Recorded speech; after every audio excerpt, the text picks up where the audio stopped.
Direct from our newsroom in New York, this is the CBS Evening News with Walter Cronkite.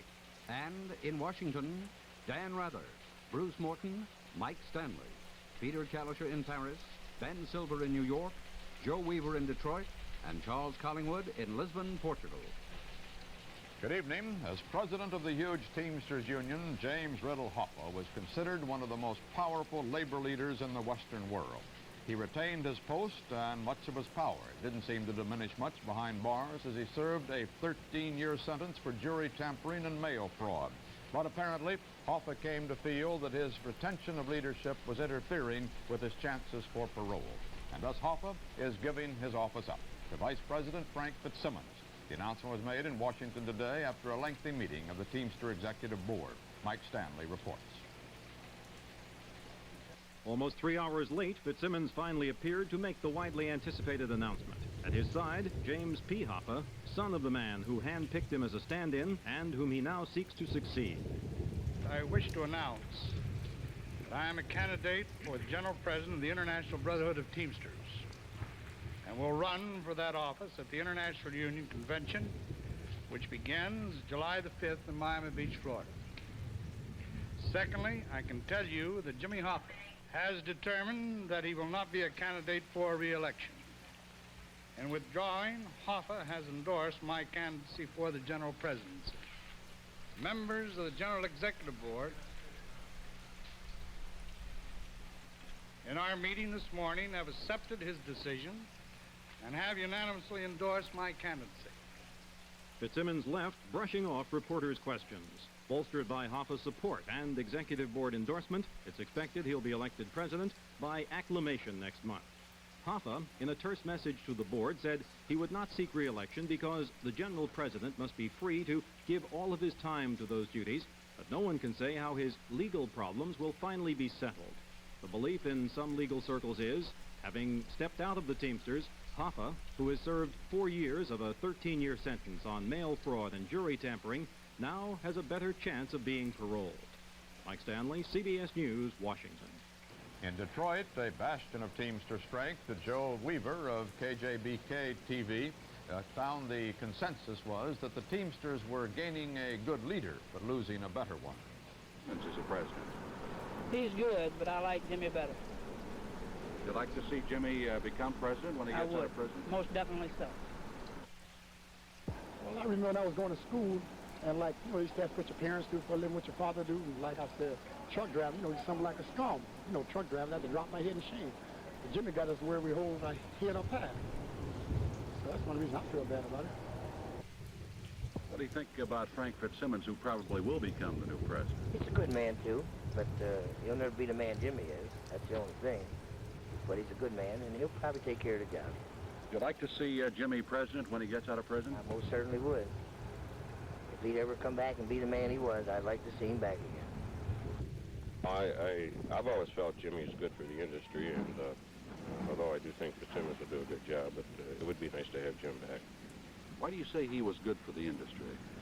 Oh, he was a tough man at the bargaining table, but in many other ways, Jim always tried to help the trucking industry as such. Bob, what is it you like about Hoffa the most? Well, once he gave you his word, he lives by it. If he made a good bargain, he lived by that, and if he made a bad bargain, he lived by that, too. You're saying you can trust him? You can trust him. Think you're going to get that same kind of feeling from Frank Fitzsimmons? Well, we'll have to wait and see. That was Joe Weaver, WJBK, Detroit. Secretary of State Rogers and foreign ministers from 14 other NATO countries opened their spring conference today in Lisbon. Charles Collingwood was there. The NATO foreign ministers meeting got underway in Lisbon with the main problems before them being the crucial negotiations on Berlin, cautious optimism it is said, and a response to Soviet overtures for mutual balanced force reductions in Europe. Willing to explore is the line. Only a few hours before the 15 NATO foreign ministers assembled for the formal opening session at Portugal's parliament, they were reminded of Portugal's own problems when terrorists blew up the cables linking Lisbon with the outside world in protest against Portugal's colonialist policies in Africa. Some NATO countries also plan to bring Portugal's African policy up at the current meeting. But the main thing on the minds of Secretary of State Rogers and the other foreign ministers are the grand movements of East and West relations. What NATO's outgoing Secretary General Manuel Brosio called the prospects now opening up, including the SALT talks, progress on Berlin, and mutual force reductions. These 2 days of talks in Lisbon may go a long way toward setting the tone of the response not only of NATO but of the whole West to the still enigmatic Soviet moves of the last few weeks. Charles Collingwood, CBS News, Lisbon. As NATO studies possible arms reductions in Europe, the arms race goes on elsewhere. Egypt announced its biggest defense budget ever, $1.5 billion, and India revealed it's about to join the missile race. It hopes to have an anti-ballistic missile within 3 years.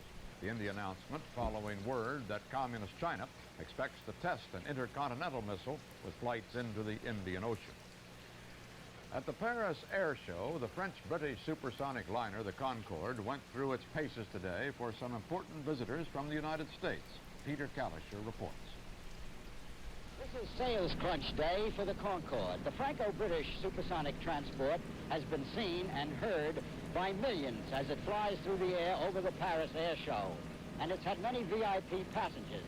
But today, it's the prospective customers who are going for a ride, including U.S. Transportation Secretary John Volpe. I don't think America can afford to stay out of the supersonic transport that is here. Whether we like it or not, it is here to stay. It isn't going to go away. And so we certainly, it seems to me, will have to be in that race because these are the kinds of planes that are going to be sold 5 years, 8 years from now. And unless we get into the flight, into the race, we just are going to be out in left field. And Senator Barry Goldwater, both SST advocates.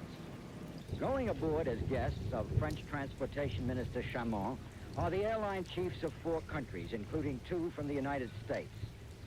The Concorde rolls down to the end of the runway and then takes off, gracefully but noisily. The flight is for an hour and a half. Although he had expressed a wish to fly the Concorde, retired Air Force Major General Goldwater never did sit at the controls, but he checked everything out. I'm very impressed with the airplane. I'm impressed with the attitude of the French engineers, the French mechanics. As an American, I have to say I'm terribly sorry that we made the foolish mistake of getting out of the supersonic transport business. That someday we're going to have to be in it or get out of the airframe business altogether. I just have to take my hat off to the French and the British who had the courage and put up the money and put up their know-how to go ahead with this. And I hope it serves as an example to my country. Due to a faulty afterburner, Concorde did not reach its advertised top cruising speed of twice the speed of sound. But it did fly at 950 miles an hour, or Mach 1.3. After 90 minutes, it touches down once more at Le Bourget. The Concorde did not perform at top speed, but its adherents and the adherents of supersonic transport flight were delighted with it anyway. That and the principle that the United States should get back in the race. But the men who represent the companies who may buy the Concorde were much more reticent. They said that further tests would have to be made before they made up their minds. Peter Kalischer, CBS News, Le Bourget. After 58 days, volcano experts say the latest eruption from Sicily's Mount Etna is now over. Although the molten lava missed all of the mountainside towns, it did overrun some 20 isolated buildings and farmhouses. Many peasants returning to homes that were spared will nevertheless have to start out again from scratch, for the lava also buried acres of croplands and vineyards. Congress has approved President Nixon's plan to merge into a single agency federal volunteer programs, including the Peace Corps and VISTA. The proposal overcame its last obstacle today when the Senate rejected, by a vote of 54 to 29, a resolution to stop the merger. The combined agency, called the Action Corps and headed by Peace Corps Director Joseph Blatchford, is to begin operations next week. After today's vote, Democratic Senator Harrison Williams, who led the opposition, said Congress expects the administration to keep its word that the merger will not de-emphasize or abolish the volunteer programs. Democratic Representative Wilbur Mills, chairman of the House Ways and Means Committee, described the administration's revenue-sharing plan today as the most dangerous proposal ever developed.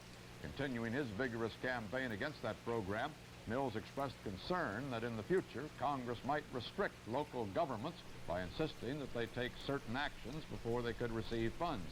But Treasury Secretary John Connally told the committee hearing that the whole point of the plan is to give federal money to state and local governments with no strings attached.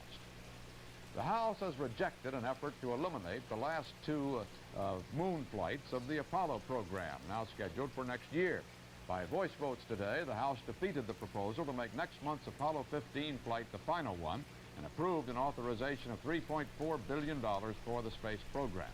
The House also voted down an attempt to eliminate funds for starting development of a space shuttle to ferry passengers and equipment to space stations. The measure now goes to the Senate. The averages were generally higher today on the New York Stock Exchange. Volume was 18,800,000 shares. The average price per share rose 9 cents on both the New York and American exchanges. Pennsylvania Congressman Fred Rooney says a constituent, Fritz Spandau of Whitehall, was trying to paddle a canoe from New York to Los Angeles when bad weather in the Gulf of Mexico beached him in Cuba last Friday. The State Department arranged to fly him out, but he won't leave because the Cubans won't release his canoe. The congressman has advised the young man to abandon his personal effects if necessary, but get out of Cuba by the first available means.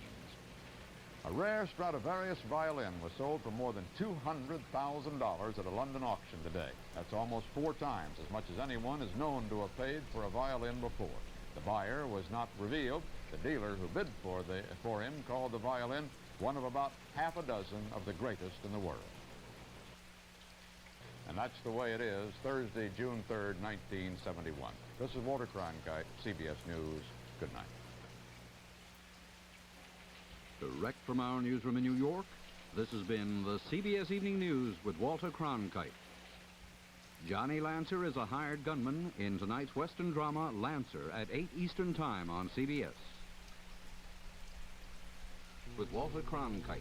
And in Washington, George Herman, Marvin Kalb, Bob Schieffer, Don Webster in India, David Dick in Jackson, Mississippi, Bill Curtis in Albuquerque, New Mexico, Bill Plant in Detroit, Michigan, and Murray Fromson in Kansas City, Missouri.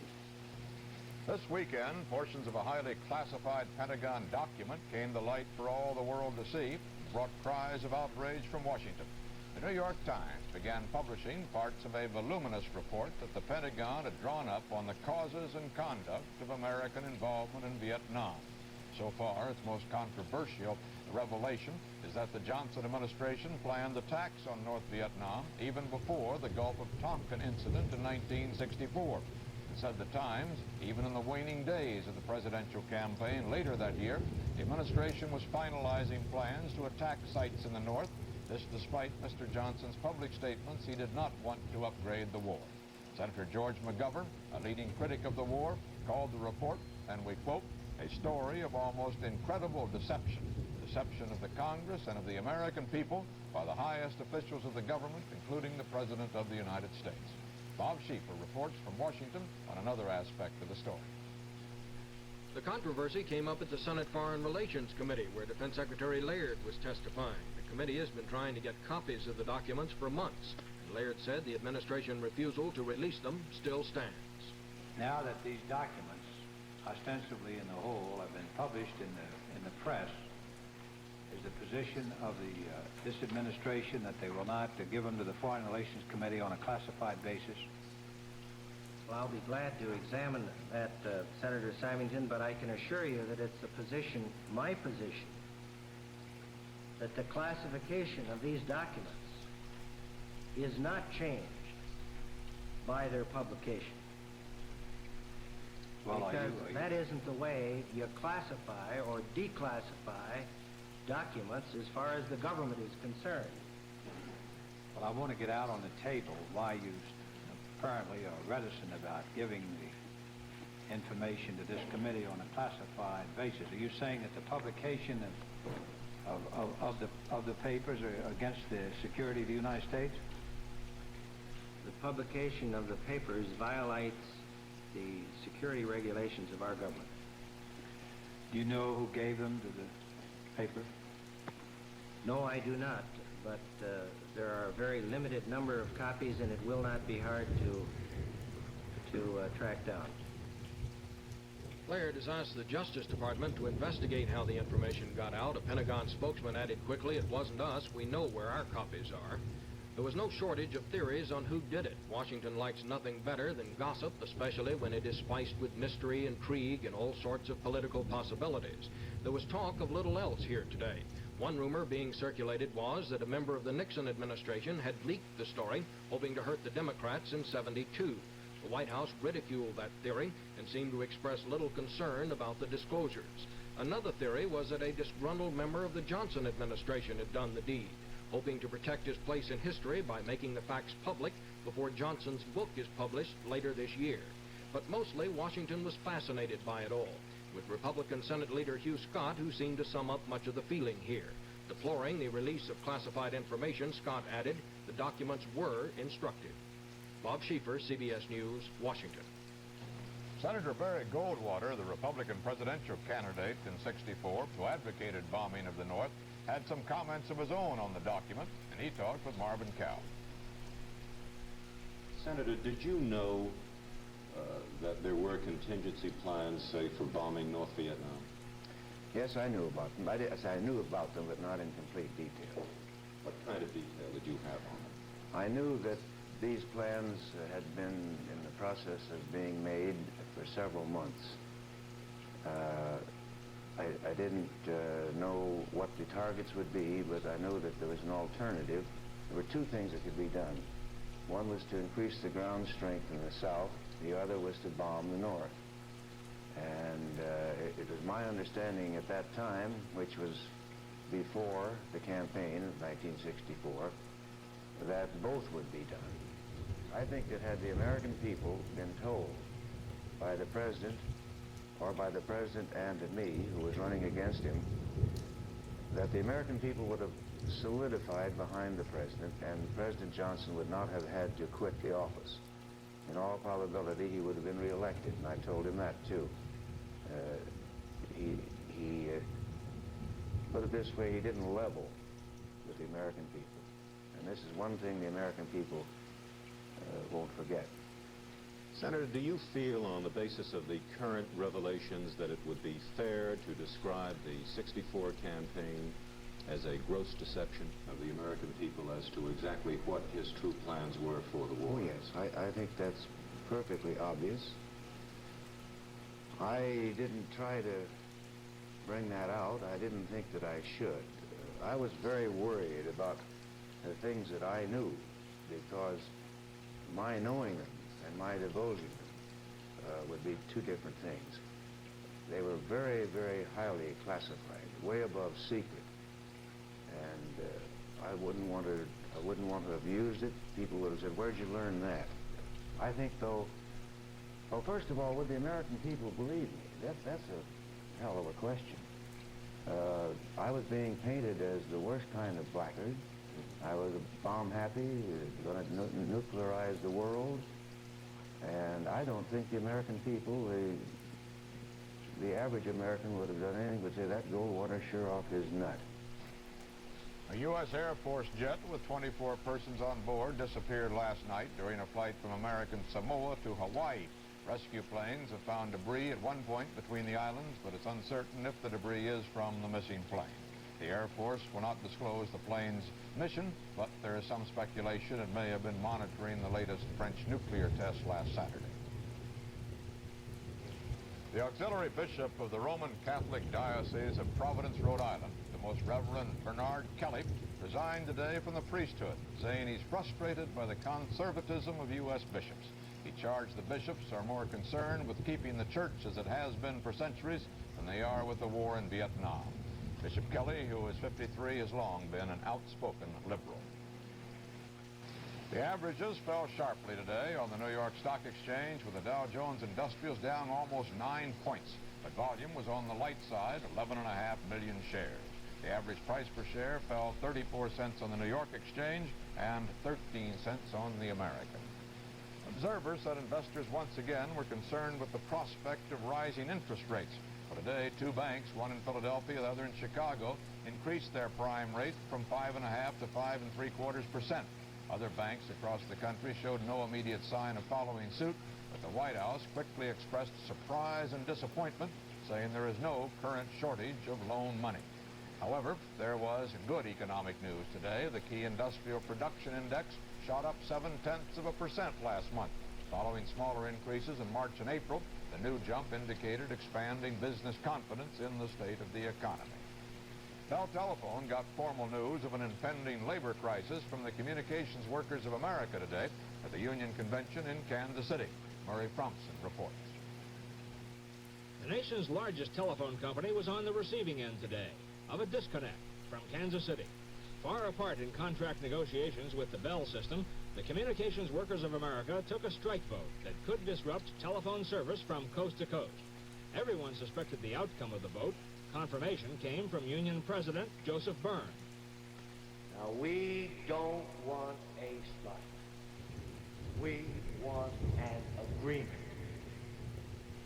But the independent auditing firm of Ernst & Ernst have told me that the 287,440 who voted, 205,431 voted yes.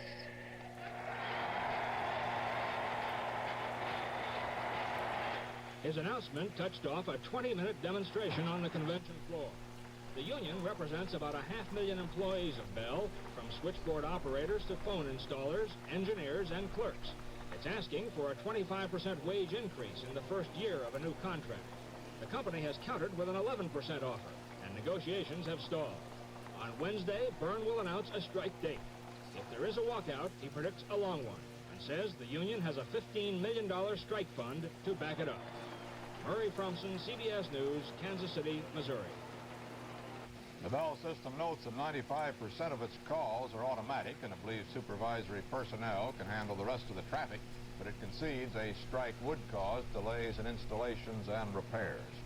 A new armor-plated limousine is being constructed for President Nixon behind closed doors at the Ford plant in Dearborn, Michigan. It is believed that the bulletproof car, being hand-built on a Lincoln Continental frame, will cost about $250,000, but it will be leased to the White House at $5,000 a year, something of a bargain. The U.S. Navy, an organization whose traditions are usually long-lasting, has decided to make the most drastic change in enlisted men's uniforms in its history. Barry Seraphin reports. There have been many changes in naval uniforms since the time of John Paul Jones, but throughout much of its history, the Navy has had a tradition of bell-bottom pants and soft hats for the enlisted man. This, though, is the new look. By 1975, everyone from seaman to admiral will wear the same dress uniform, an officer-style cap, a double-breasted jacket replacing the jumper top, and straight-leg trousers. The only distinction will be the insignia on the uniform. The idea is to promote a One Navy concept. For a time, there will be a blend of old and new. The new outfits won't be available for another 2 years. The Navy says 90% of the enlisted men surveyed in a poll prefer the new uniforms. Ironically, the bell-bottoms are being eliminated at a time when they are most fashionable. Barry Seraphin, CBS News, Washington. And that's the way it is, Monday, June 14th, 1971. This is Walter Cronkite, CBS News. Good night.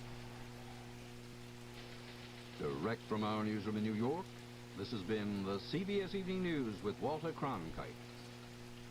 CBS News concludes its series on justice in America with Crime and the Courts, tomorrow night at 10 Eastern Time on CBS. Direct from our newsroom in New York, this is the CBS Evening News with Walter Cronkite.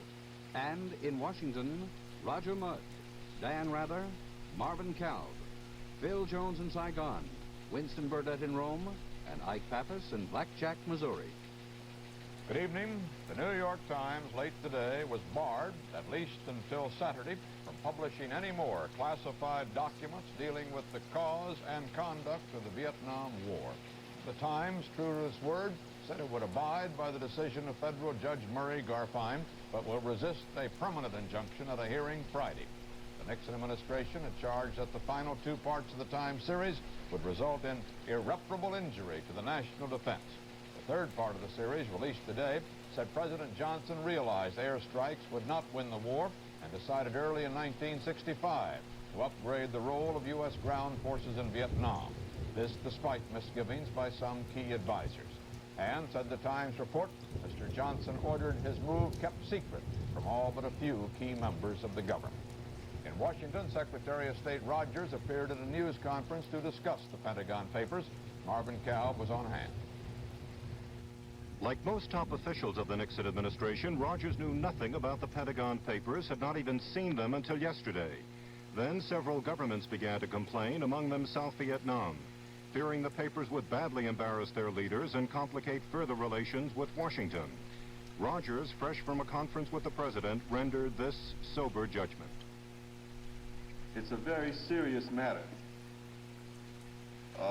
not only for the reasons that the Secretary of Defense referred to yesterday in his testimony, but for many other reasons.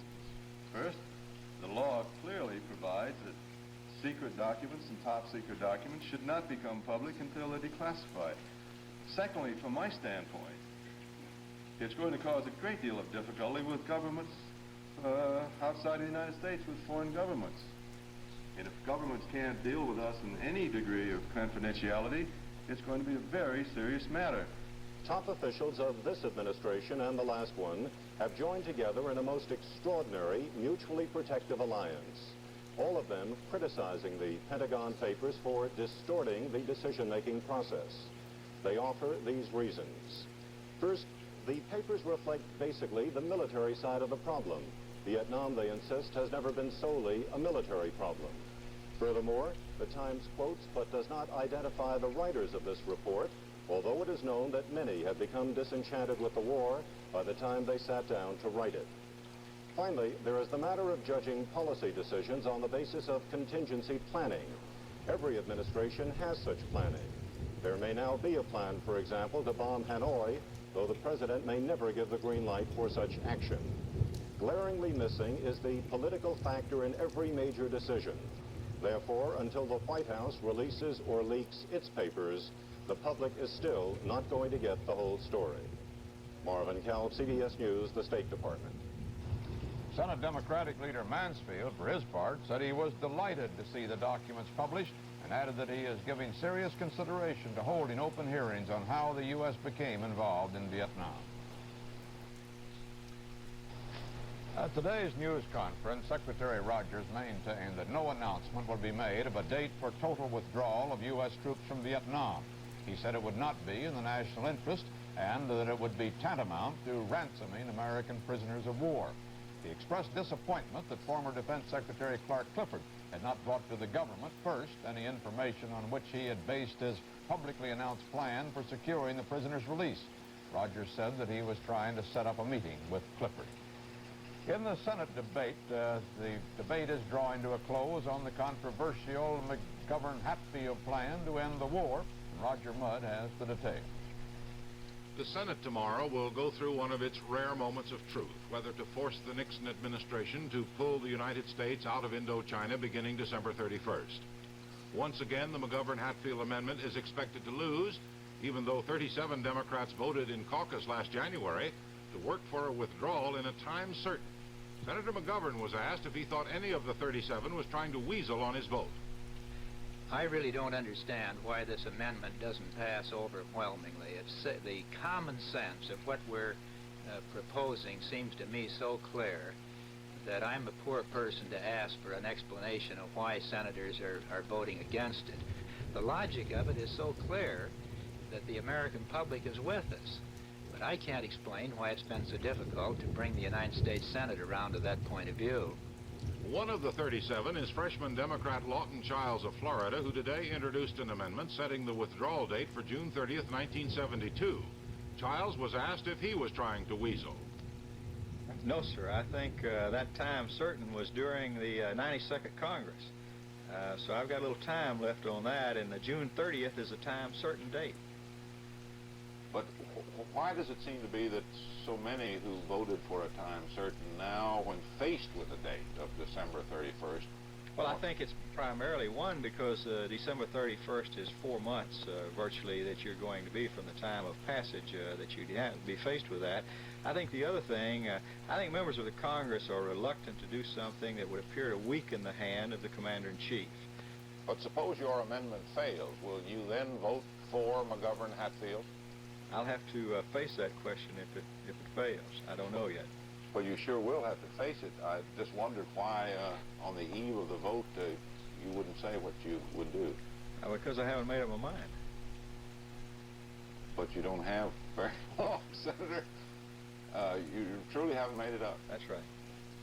Last September, the McGovern-Hatfield amendment lost 55 to 39. Tomorrow, it is not expected to do much better. Roger Mudd, CBS News, Washington. The administration's Vietnamization program has taken an historic hurdle. Today it was announced that Army Battalion Advisory Teams, the first American units to accompany South Vietnamese troops into battle more than a decade ago, will be withdrawn from the war within 2 weeks. A U.S. cargo vessel, the American Hawk, was badly damaged today when a mine exploded, ripping a hole in the ship's hull at the South Vietnamese port of Quy Nhon. The 492-foot-long ship, carrying foodstuffs and other non-explosive cargo, took on water in the engine room and one hole. American crewmen were not hurt. Cuba today convicted 5 Americans of violating its territorial waters and fined them $20,000 each. The move was an obvious retaliation for the $10,000 fines and 6-month jail sentences handed out to 4 Cuban fishermen by a Key West court last week. Those 4 were caught poaching. Washington is undecided whether to pay the fines of the Americans. 4 yachtsmen and a 17-year-old canoeist from Pennsylvania washed ashore while trying to paddle from Florida to Mexico. The House has given final congressional approval to a Democratic-sponsored program to produce more jobs through increased public works construction. The $2 billion measure, part of a larger economic development bill, was passed by a margin of 170 votes, but its Republican opponents are predicting a presidential veto. Ohio Representative William Hurrah says this White House considers the program to be a cruel hoax that would not provide a long-range remedy to the unemployment problem. The measure would authorize funds for construction of new facilities such as hospitals and municipal buildings in areas of high unemployment. The National Urban League tonight named Vernon Jordan Jr. as its new executive director, succeeding the late Whitney Young. Jordan, a 35-year-old Atlanta attorney, was the head of the United Negro College Fund. The Navy's new carrier fighter plane, the F-14, being built by Grumman, has run into some cost problems. 2 weeks ago, House Armed Services Committee Chairman Hebert asked the Pentagon for a report on those problems. Today, he said the Pentagon had not come up with that report yet, so he's going to block $800 million in funds for the plane until it does. President Nixon has named Robert Cronkite as Assistant Secretary of Defense to be the new Secretary of the Army. Cronkite, a 48-year-old lawyer, is to succeed Stanley Reeser, who announced his resignation last month to return to private business. The Bank of California today announced that it will hike its prime interest rate next Monday by 0.5% to a total of 6%. The hike was 0.25% greater than that announced yesterday by 2 other major banks, a move that disappointed the White House, hoping to hold the interest line. This latest rise in the interest rate caused some late selling on the New York Stock Exchange, and the averages closed mixed. Volume was 13,500,000 shares. The average price per share rose 2 cents on the New York Exchange and dropped 6 cents on the American. The Bituminous Coal Operators Association has asked a federal court in Washington to stop a spreading strike by coal miners supporting United Mine Workers President Tony Boyle. Some 40,000 to 60,000 miners stayed out of the mines today in a 5-state area of Appalachia. The mine operators charged that Boyle and other union leaders called to walk out after a federal court stripped Boyle of his post as a trustee of the union's $150 million welfare and retirement fund. There have been charges that the fund was mismanaged. Chilling scenes from a bygone era, a threat of further divisiveness in an already shaky coalition government, marked 2 days of local elections in Italy. Neo-fascists scored their biggest inroads since World War II, celebrated with champagne and outstretched arm salutes reminiscent of the Mussolini era. Winston Burdett has an analysis of the election. Everyone in Rome expected the fascists to push ahead a few yards in Italy's latest election race. Nobody expected them to jump a mile and grab a spectacular victory, more than doubling their vote in Sicily, and nearly doubling it right here in Rome. Their gains have far exceeded their own best hopes and the worst fears of all their enemies. It is a backlash vote. A great number of middle-class people evidently both exasperated and frightened by months of strikes, disorder, and disruption. But it is more than that.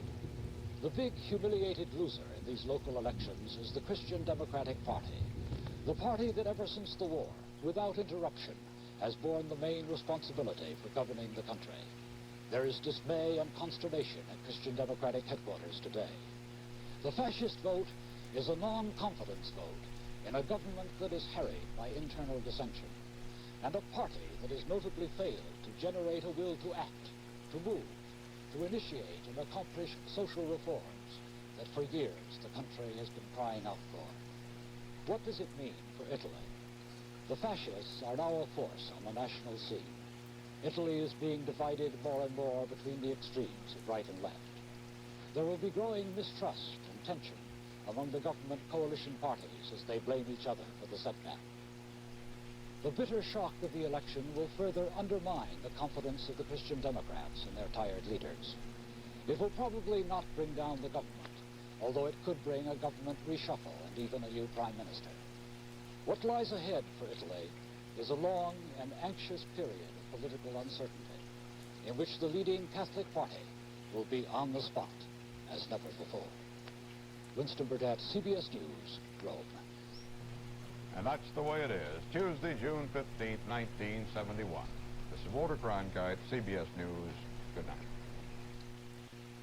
Direct from our newsroom in New York, this is the CBS Evening News with Walter Cronkite.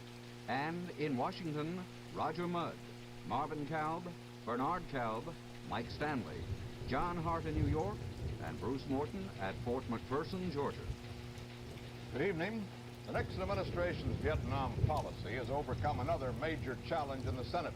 For the second time in 10 months, the Senate has rejected the McGovern-Hatfield amendment to require the withdrawal of all U.S. forces from Vietnam by the end of this year. Roger Mudd reports. By early afternoon, Senators McGovern and Hatfield knew they were beaten, and as the clock ran out, they tried to salvage their amendment. They accepted a compromise sponsored by Democrat Childs of Florida, extending the cutoff of military funds to Indochina from December 31st this year to June 1st of next year. Armed Services Committee Chairman Stena said the compromise was like a lifeguard throwing out a rope to a drowning man. The Childs amendment lost 52 to 44. The rest was downhill. The McGovern-Hatfield amendment then lost 55 to 42. Had not stopped trying.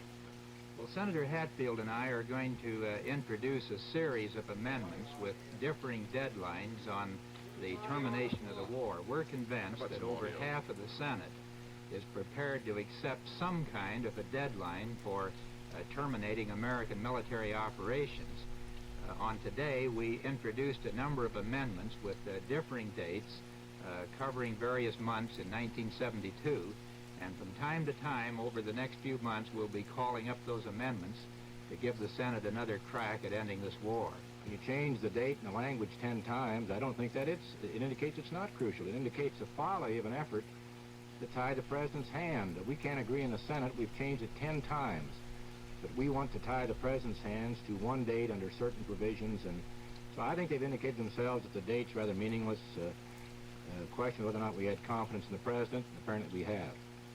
I think we've moved a step closer to peace by the very activity of this amendment and the vote even today as on a losing side of the vote. I say that because the president cannot be unaware of the 73% of the American public that wants out by the end of this year. The president cannot be unaware of the 44 senators who stood up and had the courage to vote their convictions and their conscience today to end this war by December. And with these evidences, the President of the United States, I am convinced, will be influenced in his policy, and I would not be a bit surprised if some way and somehow we will see a date certain set by some action of the administration.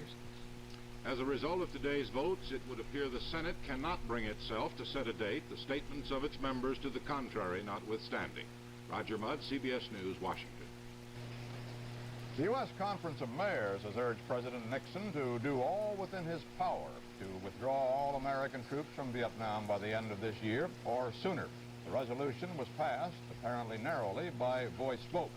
The mayors who ended their three-day meeting in Philadelphia today also voted to urge the administration to play a more active role in opening the suburbs to low and moderate income housing. The New York Times, under court order, has temporarily halted publication of those secret Pentagon documents dealing with the cause and conduct of the Vietnam War. But the controversy, of course, is far from over. Today, the government made another move to recover the 47 documents on which the Times report is based, and will take this new case to court in New York tomorrow. The Times publisher, Arthur Ox Sulzberger, cut short a European trip to return for another court hearing on Friday. That's on the government's request to permanently bar publication of the documents, and he appeared at a New York news conference. I've certainly arrived at the conclusion, and my associates did also, that this was not a breach of the national security. We gave away no national secrets. We didn't jeopardize any American soldiers or Marines overseas. Are you going to...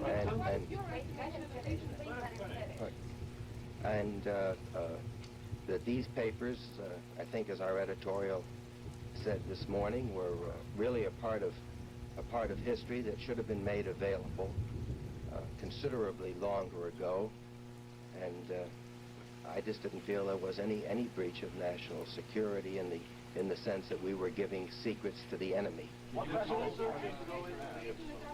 Do you have precedent?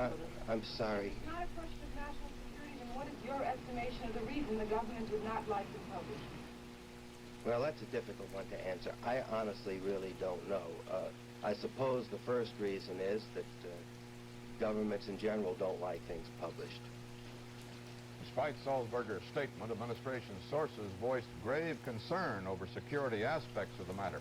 Officials said verbatim transcripts of diplomatic messages which were published might provide other countries with the key to deciphering American code techniques. This, they said, despite the frequent changing of codes.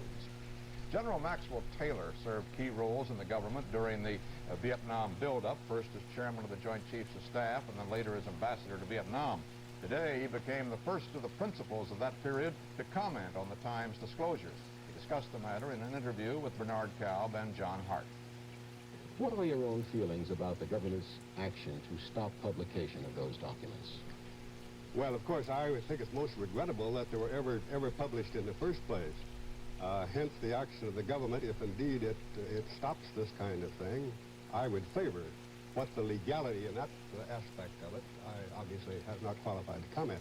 You would like to see that the remaining documents in the hands of the New York Times not be published? Well, I say this not because what's in them. I don't know what's in them. It's the principle of the thing, that we have here a deliberate betrayal of government secrets. And I obviously have to be against that as a citizen.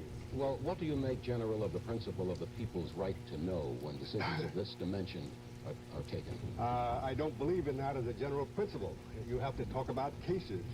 What is a citizen going to do after reading these documents that he wouldn't have done otherwise? A citizen should know those things he needs to know to be a good citizen and discharge his function, not to get into the secrets which simply damage his government and indirectly damage the citizen himself. How do you assess the morality of the Johnson administration, as revealed by these documents, leading the United States covertly into war? Of course, when you get the word morality and moral, that's a very tricky term. But it's a good Do you word. mean that the intentions were immoral, that the execution was immoral, or the consequences were immoral? See, you've got to open up a whole philosophical question. I don't know enough about the details that you're referring to. Well, the morality I'm talking about is the morality of projecting an image of non-involvement of the dimensions that the United States was subsequently to be involved in, and the fact that there were plans, one plan after another, that led to the deepening engagement and entanglement of the United States in Vietnam. Well, I would certainly defend the planning as being essential. In fact, it would be completely irresponsible on the part of a government, military commander, an ambassador, anyone with responsibility, not to plan for all possible contingencies. So there were always many plans. I would say 100 plans made to one actually executed. You were more in favor of counterinsurgency experiments and more in favor of the air war. And weren't you taken by surprise by the president's decision to introduce ground combat and take that pivotal, that's the word that's used, the pivotal change of American strategy with the president advising his people to keep it a secret? Looking back on my own frame of mind at that critical time, it's quite true that I was pressing the use of air power against the North for three purposes. Morale of the South, to slow down but not to stop infiltration. We knew we couldn't stop it. And for the effect on Hanoi, to remind them the price they would pay if they continued the war. I was very much in favor of that. I was very reluctant, I must admit, to have ground forces come into South Vietnam. For the obvious reason, once you start, you don't know where to stop. One columnist has assessed it in these terms, that in reading that report, you get the sickening feeling of deception and betrayal. Now, do you accept that, reject that, or how would you comment on that, sir? Are they referring to the government or the people who published the paper? Well, the reading of the Pentagon history, reading of that tragedy without being overtaken by that sickening feeling of deception and betrayal. I wouldn't know, of course. If someone says that presumably is his subjective attitude. I think this is very bad history that this is contributing. This is doing a lot of bad things, one of which is aiding three bad things. One is it's laying a foundation for bad history. Secondly, it's initiating a practice, if it is a practice, of officials betraying their government secrets and a distinguished newspaper printing them. And third, it's ruinous to relations within our government and our international relations abroad. What do you think went wrong? A long list of things. There should be at some point a real analysis, a detached analysis of the lessons learned from Vietnam. I'm writing a book. I'm going to have a couple of misleading chapters on that subject. But really to do this in a governmental sense, across the board, would be a very wholesome thing if we could deflate the emotion and take time out to get the facts and then analyze them. So when you ask me what went wrong, I'd have to take an hour to give you the numbers of things which I thought went wrong and sometimes why. They're not always the things that went right. Please do. Absolutely. The right and the wrong. Could you very briefly, General, do a quick anthology of the right and the wrong as you review them now? One of the most serious wrongs, of course, in my judgment, was our connivance at the overthrow of President Diem. Because regardless of what you thought of President Diem, we had absolutely nothing but chaos was followed. And it was that chaos that I inherited, perhaps Homeric justice, in the year I was ambassador. And we would have lost there. The place would have disintegrated had not President Johnson made his two very tough, courageous decisions to go ahead at that point. So I would say there's the case of one place I thought we were very badly wrong, and secondly, one place where I think we were right. General, in view of the depredations of this war on the Army, the spirit of the Army, on the spirit of this country, in view of the unknown future of the government and of South Vietnam, in retrospect, was it worth it? Was it worth it? It certainly has been a very heavy price to pay in many ways. On the other hand, the saddest thing are the points you mentioned, the indications of apparently fundamental weaknesses within the United States. It could just be that this price is worth paying to discover our weaknesses in time to correct them before we're faced with a major crisis. What weaknesses? Division into minorities, loss of patriotism, degradation, and defamation of all of the virtues that we have made us a great country in the past, the use of our own media to destroy us internally, the acceptance of offenses such as betraying our government secrets as a perfectly normal thing to do. Many things. Of course, I'm biased on this, but I feel very strongly on the subject. An extended version of the interview with General Taylor may be seen on tomorrow's hour-long CBS Morning News. In Alconbury, England, the U.S. Air Force announced it is giving an undesirable discharge to a non-commissioned officer who took part in a recent anti-war demonstration. He's Sergeant Barry Gilfry of Fullerton, California. The Air Force said he already was in hot water over a drugs offense when he and about 100 other U.S. servicemen demonstrated outside the U.S. Embassy in London. The Air Force also said 2 other men were put on probation and at least 9 others are being investigated for taking part in that protest. FBI agents in New York said today they have recovered one of the great masterpieces of Spanish art, El Greco's Assumption of the Virgin, which was stolen from a wealthy home in Madrid 35 years ago. The painting, estimated to be worth more than $1 million, was seized by revolutionaries during the Spanish Civil War. In 1968, Spanish police reported it had been smuggled to the United States. Since then, officials have been looking for it here. The FBI would not disclose where the painting was found, but they said it is still in good condition. So far, no arrests have been made. There was some encouragement in the matter of East-West relations today. In Washington, Soviet Ambassador Dobrynin and Secretary of State Rogers met and agreed that the 2 countries hope to begin in the not-too-distant future the discussions on mutual and balanced troop reductions in Central Europe. And in East Berlin, Soviet Party boss Brezhnev said the East German Communist Party Congress, he told them that the 4-power talks on Berlin are far enough advanced for concrete propaganda proposals to be made on key issues. The Atomic Energy Commission says there was no radiation leakage from the day's detonation of a prototype atomic weapon beneath the Nevada desert, which means the way is now clear for full-scale resumption of the U.S. underground nuclear testing program. The program had been suspended since a test last December leaked radiation detectable over 13 states. The House voted today to cut off funds, at least temporarily, for the Navy's new carrier plane, the F-14. Its builder, Grumman, is experiencing cost overruns. The proposal, made yesterday by Armed Services Committee Chairman Hebert, was approved by voice vote despite predictions by some congressmen that it would lead to renegotiation of the contract at higher cost. But Representative Hebert insisted that any revisions would be subject to hard negotiation and added we're not going to have another Lockheed fiasco on our hands. The Communications Workers of America today announced it will strike the Bell telephone system on July 14th unless an agreement is reached on a new wage contract. The Commerce Department today reported improvement last month on 2 economic fronts, personal income and home building. Administration officials are hoping these developments will speed a general expansion of the nation's economy. In particular, economists hope the rise in personal income will stimulate consumer spending.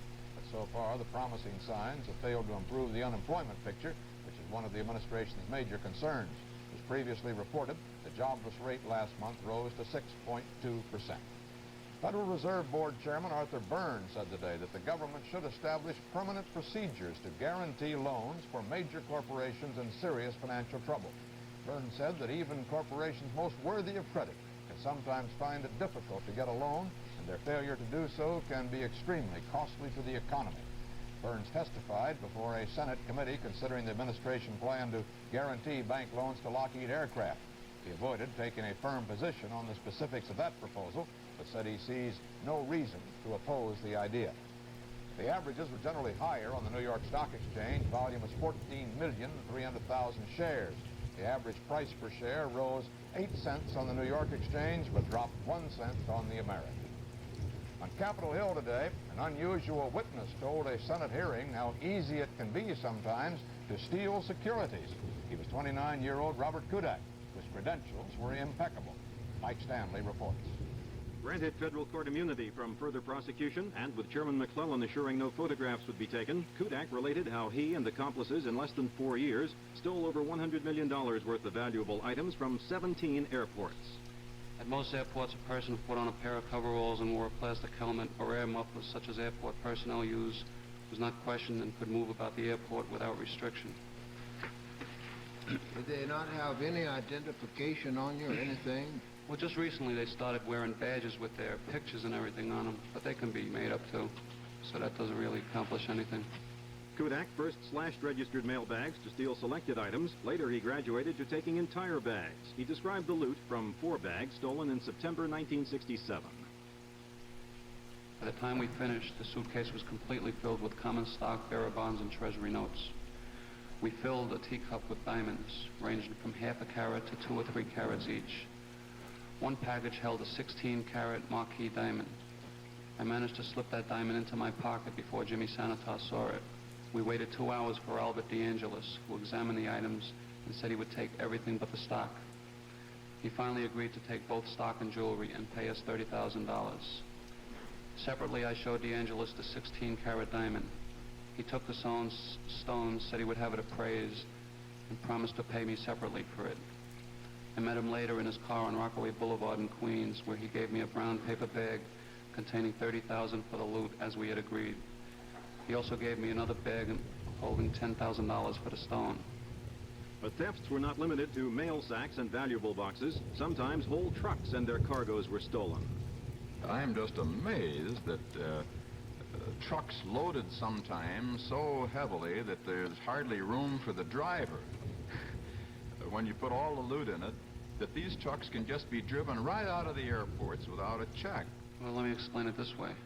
When I first started working down there, you could do what you want. At Kennedy, I'm talking about. After a while, after a couple of years, they got pretty tight down there. And they have like maybe 5 or 6 different law enforcement, you know, Port Authority, Postal, Customs, regular cops, the Jamaica Special Squad and everything. I think there's more cops than passengers down there now. Kudak said on 20 occasions the loot included FBI reports and top-secret defense documents, including ballistic missile plans. But the thieves were afraid to try selling such things, disposing of classified material by burning it or throwing it away. Mike Stanley, CBS News, Washington. It sounds easy the way Kudak put it, but he's currently serving 7 years for mail theft at the federal penitentiary in Atlanta. And that's the way it is, Wednesday, June 16, 1971. This is Walter Cronkite, CBS News. Good night. Direct from our newsroom in New York, this is the CBS Evening News with Walter Cronkite and Charles Collingwood in Paris, Jeff Williams in Tokyo, Robert Shackney in New York, Richard Threlkeld in Seattle. In Washington, Dan Rather, Bruce Morton, and Marvin Cowd. Good evening. The dispute between the federal government and the New York Times over the paper's publication of those secret Pentagon documents remains tonight in the federal courts. The government went to court today to try to force the paper to give it those documents for its inspection. And we have a report from Robert Shackney. Today was just a preliminary test, whether the New York Times could be compelled to turn over those classified Pentagon documents to the government for inspection. But the crowded courtroom of District Judge Murray Gerfine still heard what are likely to be the central arguments when the entire issue of the right to publish is raised tomorrow. Speaking for the Times, attorney Floyd Abrams, saying the government demand raises the most serious, the most significant of constitutional issues. We are asserting, he said, the rights of the New York Times and the public under the First Amendment. The counter-argument from the government, from Assistant United States Attorney Michael Hess. Here we are talking, Hess said, about stolen or embezzled property, documents classified secret. The government needed to know, he said, what documents the Times had so it could seek an appropriate injunction tomorrow. Then from Times lawyer Abrams, an agreement to supply a list describing the documents, although not their contents, documents the newspaper has already admitted having. Judge Gerfine pressed hard to find out how much the Times would reveal to see if the list the newspaper presented might suffice to settle the argument. By early evening, he had still made no ruling on the original issue, whether the government would be allowed to see the original Times documents. Robert Shackney, CBS News, New York. On Capitol Hill today, there were sure signs of support for the Times. Bruce Morton reports. The Times disclosures were news not just to the public, but to most of Congress, and many on Capitol Hill disagree with the administration's drive to block their publication. Texas Democrat Bob Eckhardt spoke for 20 congressmen who are filing a motion of intervention, citing not the Times' right to publish the papers, but their right to read them. The New York Times is concerned, of course, with the right to assemble and disseminate such information. We, as individual congressmen, are exercising our right in this suit, which is a matter of interest just as strong, to be the recipients of the kind of tools and information that are necessary for us to have to carry out our functions. Senator Edward Kennedy told correspondent Bob Schieffer he thinks all the facts, even those covering his late brother's presidency, should come out. I think in many ways the public has been misled. I think there have been too many Americans who have died. There have been too many Asians that have died. and the overriding national interest would best be served by the publication of the materials. So you would favor seeing even those materials during the early 60s when your brother was president. You would like to also see those things be made? Yes, I'm not familiar with what's inside. I have no copies of that information, but I do think it's important that they be revealed, and that the public will rest the case with the public. It's going to be there in any event, and I'm sure that's what President Kennedy would have wanted. Senator George McGovern, in a speech before the Women's National Democratic Club, supported the Times and attacked the administration. I'm a strict constructionist to the Constitution when it comes to the Bill of Rights of the American people. And remember those words again, that Congress shall make no law, with reference to infringing our freedom of religion, with abridgment of the freedom of the press. And that is the wisdom, in my opinion, that has brought us as far as we have come as a nation. And if we have to make a choice between Thomas Jefferson and John Mitchell, I know at least where I stand on that issue. A name has now come out as the possible source of the Times Pentagon documents. It is that of Daniel Ellsberg, 40 years old, one-time Marine, later a top policy analyst for the Defense and State Departments during the Vietnam buildup, and now a researcher at the Massachusetts Institute of Technology. Excuse me. Ellsberg also formerly worked for the RAND Corporation, which is a government think tank contractor, had copies of the Pentagon reports. Ellsberg was named as a source on a New York radio program last night by Sidney Zion, himself a former reporter who once worked for the Times. He suggested that Ellsberg was a very conscience-stricken man who felt somewhat guilty about his involvement in Vietnam decision-making. Neither the Times nor the Justice Department would comment on Zion's identification, and Ellsberg, it is reported, has not been seen in his Cambridge, Massachusetts office or home since yesterday afternoon.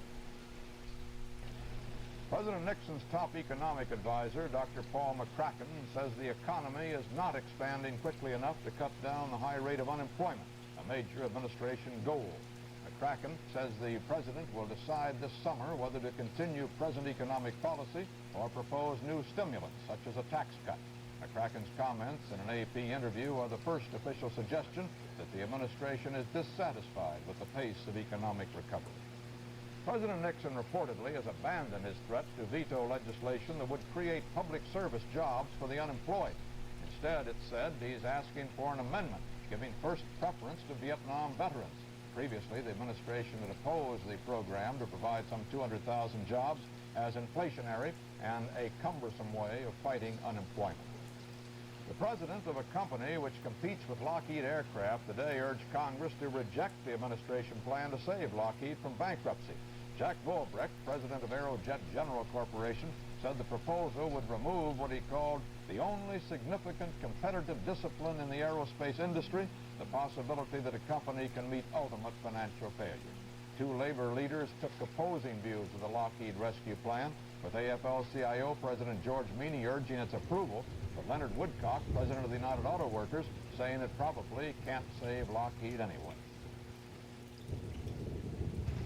A treaty was signed simultaneously today in Washington and Tokyo for the return of Okinawa to the Japanese, from whom the United States Army took it in World War II. We report first from Marvin Kalb in Washington, and then Jeff Williams in Tokyo. Tokyo, linked by satellite television, Secretary Rogers with Japanese Ambassador Ushiba celebrate this landmark treaty, returning full sovereignty and control over the island base of Okinawa to Japan. American nuclear weapons to be quietly removed over the next year. Conspicuously absent was President Nixon, whose short, careful statement stressing the hurdle of Senate approval was read by his Secretary of State.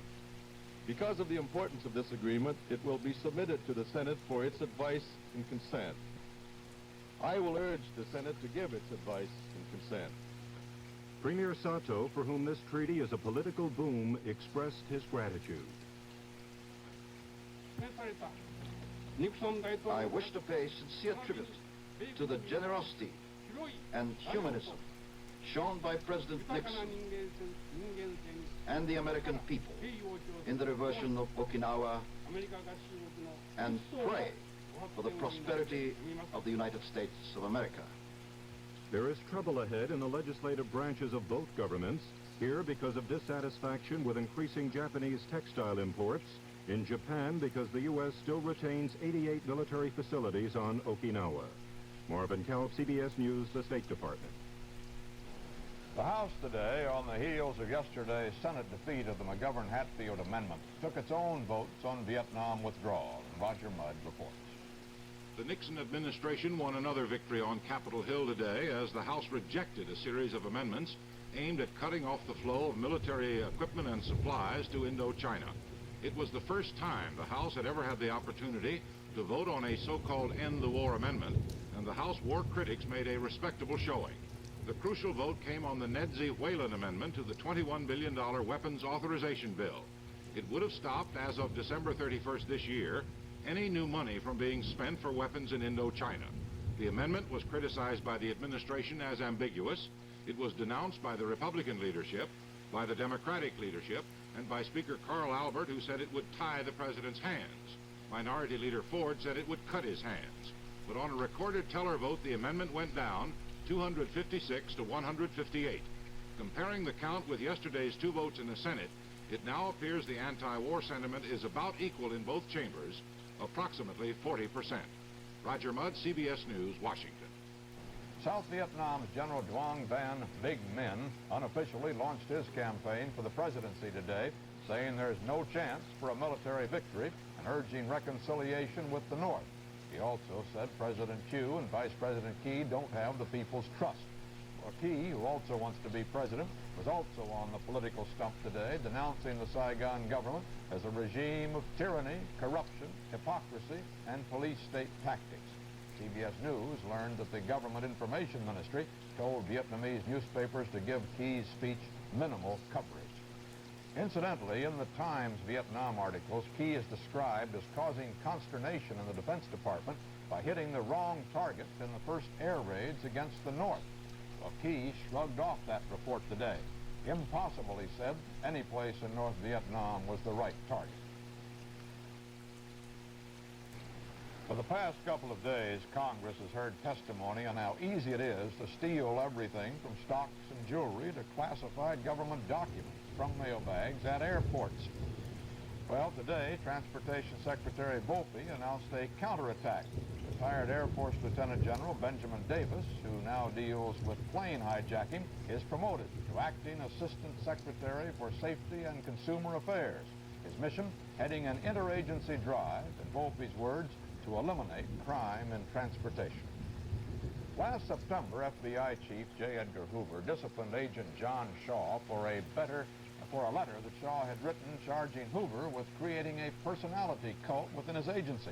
Instead of accepting punishment, Shaw resigned and went to court. Today, the American Civil Liberties Union announces that Shaw has won what he was seeking, an agreement with the government to remove all black marks on this incident from Shaw's record and to give him some $13,000 in what his lawyers call back pay. The FBI had no comment on the settlement. United Mine Worker Chief Tony Boyle has told some 50,000 miners on a wildcat strike that he appreciates their support but urgently recommends that they return to work at once. A federal judge in Washington has threatened to hold Boyle in contempt if he doesn't end the walkout by Monday morning. The men apparently struck because the same judge ordered Boyle replaced as a trustee of the union's giant welfare and pension fund. The averages were generally lower today on the New York Stock Exchange. Volume was 14 million shares. The average price per share fell 2 cents on the New York Exchange and 4 cents on the American. U.S. and Soviet space officials will begin negotiating next Monday at the Manned Space Center in Houston on the nuts and bolts of compatible docking systems. An agreement would mean that an astronaut from one country in distress could take shelter in the spacecraft of another. The initial bargaining should last about 5 days, but the U.S. Space Agency believes it will take considerably longer to reach final agreement on this system of lifeboats from both nations in the sky. Space officials also revealed today that in the Apollo trip after the next one, Apollo 16 next March, U.S. astronauts will set up the first astronomical observatory on the moon. The device will take ultraviolet photographs of space objects, some outside our galaxy, to help explain how the galaxy began. However, the observatory is only temporary. The astronauts will bring it back with them when they return.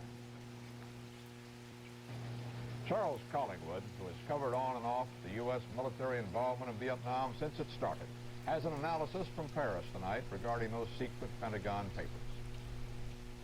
Even as far as they were allowed to go, the Pentagon Papers on Vietnam, which the New York Times excerpted, make it abundantly clear how little the public knew of what was going on behind the scenes during the process of escalation. They also make it equally clear how little successive administrations knew of the true nature of the Vietnam conflict in the first place.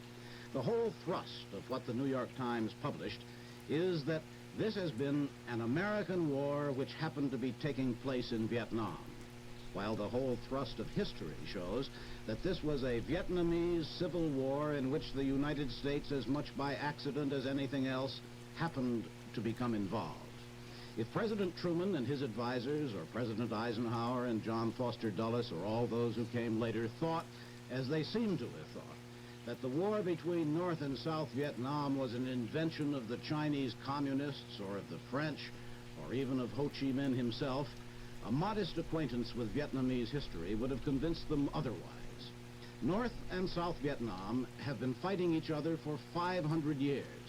They began when America was only a badly drawn blob on the first explorers' maps. Nor is Western intervention in Vietnamese internecine struggles anything new to the Vietnamese. At one time in the 17th century, long before the French were on the scene, the Dutch were busily supporting the North, while the Portuguese were arming the South. In the end, they both decided they were powerless to influence events, and anyway, getting mixed up with Vietnamese civil wars was unprofitable, a conclusion that was to be reached more than once in the intervening centuries. The Vietnamese have a way of spitting out foreign intervention and making their own deals with each other. At one time, 200 or 300 years ago, there was a truce between North and South Vietnam that lasted a century. The country was divided just north of the 17th parallel, where it is divided now. History does not necessarily repeat itself, but it has its lessons. And if the people who got us into Vietnam in the first place had read only half a volume on the history of Vietnam before they started, they wouldn't have needed 40 volumes now to explain why it didn't work out as we expected. Charles Collingwood, CBS News, Paris. And that's the way it is. Thursday, June 17, 1971. This is Walter Cronkite, CBS News. Good night. Direct from our newsroom in New York, this has been the CBS Evening News with Walter Cronkite. CBS reports on the American prisoners of war in Hanoi, their plight and their emergence as a major issue. Join Walter Cronkite for the POW, Pawns of War, Tuesday night at 10, 9 Central on CBS.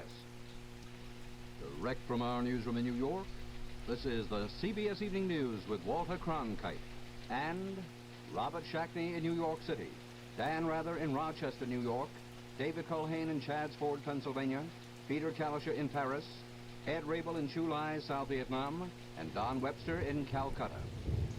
Good evening. The dispute between the government and the press over publication of secret Pentagon documents on the Vietnam War has spread to a second newspaper. The Justice Department late today asked for a federal court order to stop the Washington Post from printing any more information from the documents. Earlier today, the Post had declined a request from the Justice Department that it voluntarily stop publication. The government action, which also asked that the Post turn over the documents in its possession, is identical to one filed earlier this week against the New York Times, which has succeeded, at least temporarily, in blocking publication of that newspaper series on the documents. A federal court in New York was the scene of the showdown today over whether the Times series should be permanently halted. And we have a report from Robert Shack. It was filled. There were visiting congressmen, lawyers, students, and newsmen. Even people standing along the walls and crowding the back of the courtroom as the case of the United States versus the New York Times commenced this morning. But the public part of the trial was to be less than fully revealing. United States Attorney Whitney North Seymour advised the court that part of his case would involve secret documents, that his witnesses therefore would have to testify in secret. Judge Murray Gerfine, appointed to the federal bench just a week ago in trying his first case, agreed. Those secret government documents, all 47 volumes of them, were supplied by the Pentagon as evidence, but were sealed in boxes not to be seen by anyone but the judge. The principal defense of the Times from Professor Alexander Bickel, the chief counsel of the paper, in court. We cannot submit, he said, what we print in newspapers for government approval. For the government, Vice Admiral Francis Bluin testified, I think that any intelligence agency would derive great benefit from the Times stories. And William McCumber of the State Department, who said, the actual publication of portions of that study in the New York Times has already jeopardized our international relations. In the public session of court, Judge Gerfine kept pressing witnesses with one question again and again. How do you determine, he asked, what is sensitive? What criteria do you use to classify and unclassify documents? But the answers, the important ones, could only be made when the proceedings moved behind closed doors and turned secret, which they did this afternoon. Robert Shackney, CBS News, New York. There was word today from Dr. Daniel Ellsberg, the former government advisor identified in some reports as the man who turned the Pentagon documents over to the Times. The Massachusetts Institute of Technology, where Ellsberg works now, says one of its employees received a phone call from him today saying he and his wife are well and there should be no alarm over their disappearance. MIT said Ellsberg did not say whether or not he leaked the documents. One South Vietnamese leader who received attention in the Pentagon documents, General Nguyen Thanh, who headed the Saigon government in 1964. Thanh had a rocky political career, repeatedly gaining power and then losing it. But in August 1964, Defense Secretary Robert McNamara toured South Vietnam with Thanh and gave him Washington's ringing endorsement. The position of my government is clear. We fully support General Thanh. We fully support his government. We fully support the people of South Vietnam. We are prepared to furnish whatever economic aid, whatever military training and logistical support, whatever military equipment is required, in whatever quantities are required, and for as long as that is required. Vietnam, Mon Nam! Vietnam, Mon Nam! Vietnam, Mon Nam!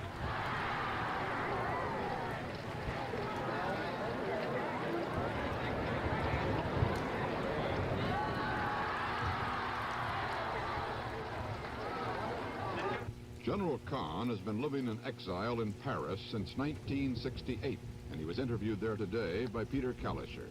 It's been the argument, as revealed in the New York Times and what is called the Pentagon Papers, that your government was so shaky at that time that the addition of American troops to Vietnam was absolutely necessary to save the situation. Is this true? Oh, I do not agree with this interpretation of the situation. You see. When we want to come, we say that it's very bad, and when we want to go out, we say that it's very, very good. And no, really, I do not agree with this comment. What was your personal relationship with Secretary McNamara? I have a personal admiration for Secretary McNamara.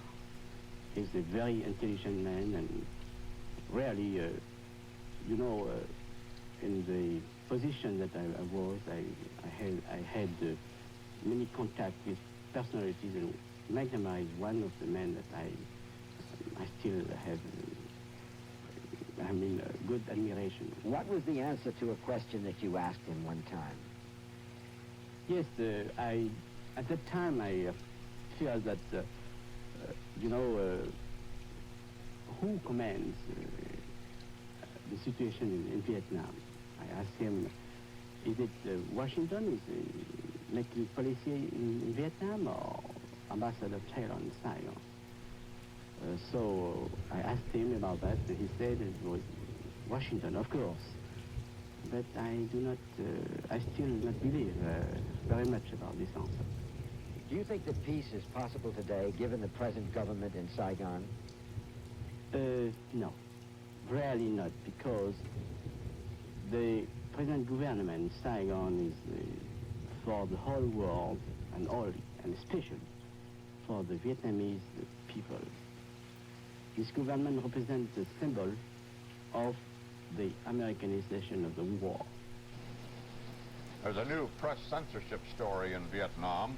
All editions of half of the 30 newspapers published in Saigon today were confiscated by South Vietnamese officials, allegedly because they contained articles harmful to the national security and the fighting spirit of the armed forces. Newspapers themselves said they were censored for reporting, in the face of a government ban, a speech by Vice President Key, in which he called President Thieu and his regime corrupt, tyrannical, and hypocritical. President Nixon visited Rochester, New York today with his official mission to brief news executives and promote his domestic programs. But the journey also provided the opportunity for a campaign-style motorcade. Dan Rather reports. It's a Republican city in a Republican county in traditionally conservative upstate New York. New York's Conservative Party Senator James Buckley and Republican Senator Jacob Javits flew in with the president. Republican Governor Nelson Rockefeller, who has been talking a more conservative political line lately, was the official greeter. The motorcade through downtown Rochester was timed for the noon hour. Friendly crowds along the route were somewhat smaller than White House advance men and local Republicans had hoped. Opponents of the president's economic and war policies got a smaller turnout than they had predicted. Protesters were forced to remain across the street from the hotel where the president's main meetings were held. Buses were parked to block protesters' view of the president and his view of them. Access was by ticket only to the immediate front of the hotel, where the president paused briefly and was photographed mixing with the crowd. Rochester police, undermanned and faced with a city which has been among the nation's most publicized for racial polarization, today were credited with excellent crowd control. Inside, no photographs were allowed. What he said inside to selected media representatives from all around the Northeast was monitored by other reporters outside, sound only. If revenue sharing is passed, it could stop the rise in property taxes by giving the state... After his address to media men, Mr. Nixon declined to take any questions and left Rochester quietly. Dan Rather, CBS News, with the presidential party in Rochester, New York. The Soviet Union has proposed a meeting of the United States, Britain, France, Russia, and Communist China to consider nuclear disarmament. The State Department said it would consider the offer, but for the present told it more important to concentrate on the strategic arms limitation talks with the Soviets. Accumulated frustration over the economy suddenly blew wide open today on the New York Stock Exchange. The Dow Jones Industrials plunged more than 17 points, the biggest drop in almost a year. They closed near the 889 mark, below 900 for the first time since March 24th. However, volume was relatively moderate, 15 million shares. The average price per share tumbled 64 cents on the New York Exchange and 28 cents on the American. The House Appropriations Committee warned today that if environmental protection is carried too far, it could destroy other aspects of American society. The committee suggested that environmental cleanups might take away jobs, hurt the economy, and even, by preventing the use of pesticides, shorten human life. The committee voted funds to study such possibilities, but at the same time approved slightly more funds than President Nixon has requested for environmental protection programs. At an international oil conference in Moscow, a spokesman for the U.S. oil industry had his own novel way of complaining about too many anti-pollution regulations. He said if one wished, one could trace air pollution back to Prometheus, who stole fire from the gods, water pollution back to Moses, who turned the waters of Egypt into blood, and the noise pollution to Joshua, whose men blew horns so loudly that the walls of Jericho came tumbling down. There are conflicting explanations of why the only Soviet supersonic jetliner now flying made an unscheduled landing in Warsaw on its way home from the Paris air show. Polish officials say the plane had minor flying problems. Soviet officials said no problem at all. They just wanted to show the plane to the Poles. But airport mechanics said 2 of the 4 engines failed and there were cracks in the wings. A year ago in Lynn, Massachusetts, an Army recruiter had asked a group of enlistees if anyone objected to taking the oath. 17-year-old James Jackson, who opposed the Vietnam War, said he objected only to the part about obeying the president. He was accepted anyway. Now, in Honolulu, a court-martial has acquitted PFC Jackson of being absent without leave. It supported his claim that the Army has no jurisdiction over him because he was never sworn in properly. At last report, Jackson was free to come and go as he pleased, while his local command awaited instructions from the Pentagon on what to do next. Tourists who happen to be in the Philadelphia area this summer can get a first look at a unique bit of Americana, the genius that produced such paintings as Christina's World, on display in its native setting. David Culhane reports. Sometimes past, present, and future intersect in a especially revealing way. And something like that is happening here now at Chad's Ford, beside the Brandywine River in Pennsylvania.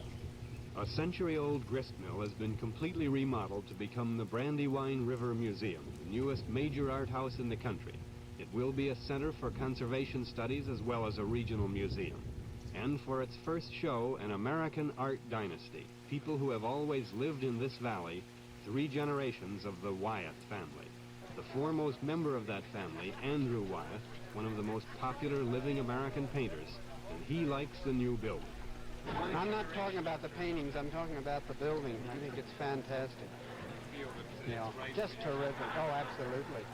I think it's probably the best museum in America. I hate to say it in front of this camera. The show starts with Howard Pyle, an illustrator who taught Andrew's father, N.C. Wyeth. Pyle's pictures are vibrant pieces of melodrama like this illustration. Once it chased Dr. Wilkinson into the very town itself. N.C. Wyeth, Andrew's father, learned well, and his work too has the force of vigorous narrative, like this from King Arthur. He blew 3 deadly notes. Blind Pew from Treasure Island. And so to Andrew Wyeth, brooding American classics, a painter who has had a one-man show at the White House. And there are new paintings of his at the Brandywine. The Kerners. Night at the Kerners. Ice Storm, all painted this year. And so now 100 years of Wyeth's, to 24-year-old Jamie Wyeth, who paints the Kennedys and other contemporary phenomena. A lot of people say, oh, what is it like to be in a dynasty and so forth? And obviously it's difficult in one sense, but in another sense it's terribly exciting. I mean, you learn from things that your grandfather did, your father did. It's a great impetus to work, keep working. Do you think of yourselves as working in their tradition or as wanting to depart from it, or what? Well, I hate theorizing it. I never sort of sit back and theorize why I do this and why I do that. I think the important thing is just to keep working, and that's one thing that I've learned from my family.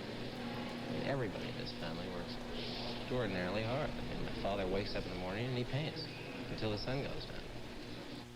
And so do all the Wyeths, painting enough to fill this museum on the Brandywine River. David Culhane, CBS News at Chad's Ford, Pennsylvania. And that's the way it is. Friday, June 18th, 1971. This is Walter Cronkite, CBS News. Good night. Direct from our newsroom in New York, this has been the CBS Evening News with Walter Cronkite. CBS reports on the American prisoners of war in Hanoi. POWs, Pawns of War, Tuesday night at 10 Eastern Time on CBS. Direct from our newsroom in New York, this is the CBS Evening News with Walter Cronkite. And Daniel Shore in Washington, George Herman in Washington, Bruce Dunning in Long Binh, South Vietnam, Bruce Morton at Fort McPherson, Georgia, Robert Shackney in New York, and Ike Pappas in Durham, North Carolina. Good evening. A federal court has rejected for the second time government arguments that the Washington Post should be prevented from publishing stories based on that Pentagon Vietnam study. George Herman reports. After hearing 6 hours of testimony, mostly behind closed doors, from the government, the Washington Post, and a group of congressmen represented by Congressman Bob Eckhardt, speaking as a friend of the court, Judge Gazelle found himself right back where he was last Friday when he first ruled that the documents could be published. The government argued that they present a deadly danger. One witness said in an offhand answer to a question that some of the documents included operational plans, some of them still current after all these years. Government lawyers argue that the documents, if published, would also seriously interfere with our relations with certain foreign governments. The newspaper and the congressman said that they saw no clear and present danger, that the government habitually leaks favorable top-secret documents to newsmen.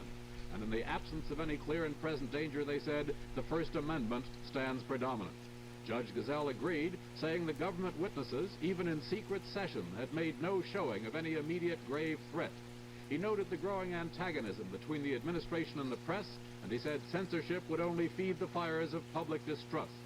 The government immediately appealed, and the Post is preparing 2 editions for tonight, one with and one without the document, pending the appeal. George Herman, CBS News, Washington. In the parallel case against the New York Times, the lower federal court decided last week in favor of the paper, too. The case, though, is now before the appeals court, and today it put off a decision until a full 8-man panel can hear the case tomorrow. Appeals cases normally are heard by 3-judge panels, but Chief Judge Henry Friendly said that because of the constitutional importance of this case, he wanted all 8 judges of the Second Circuit to participate in the proceedings. The Senate has voted to freeze the size of all U.S. armed forces at 2.5 million men, a level that could be exceeded only by a later act of Congress. The action passed without a dissenting vote, 79 to nothing. The restriction would not apply to the number of military reserves. The measure would call for a reduction of some 270,000 troops from their present levels, and the cutback would have to be achieved by June 30th, 1973. Commerce Secretary Stahn said today that Nixon administration has brought inflation within controllable boundaries. The nation, Mr. Stahn predicted, will now start a healthy economic expansion. But just hours later, the government reported the cost of living jumped 0.5% last month, the sharpest increase in the last 5 months. Incidentally, one of the largest increases in May was for postage because of the new mail rates. And economic jitters continued to shake the New York Stock Exchange. The Dow Jones Industrials, which plunged more than 17 points last Friday, fell more than 12 points today. Trading was active, 16.5 million shares. The average price per share dropped 49 cents on the New York Exchange and 25 cents on the American. The Department of Health, Education, and Welfare has announced that, according to the latest figures, 14.4 million Americans are now living on welfare. Said the HEW, that's 3.3 million more than were on welfare last year. This is the problem that President Nixon hopes to solve with his $9 billion welfare reform bill. Debate on the controversial measure began today in the House. Daniel Shore reports.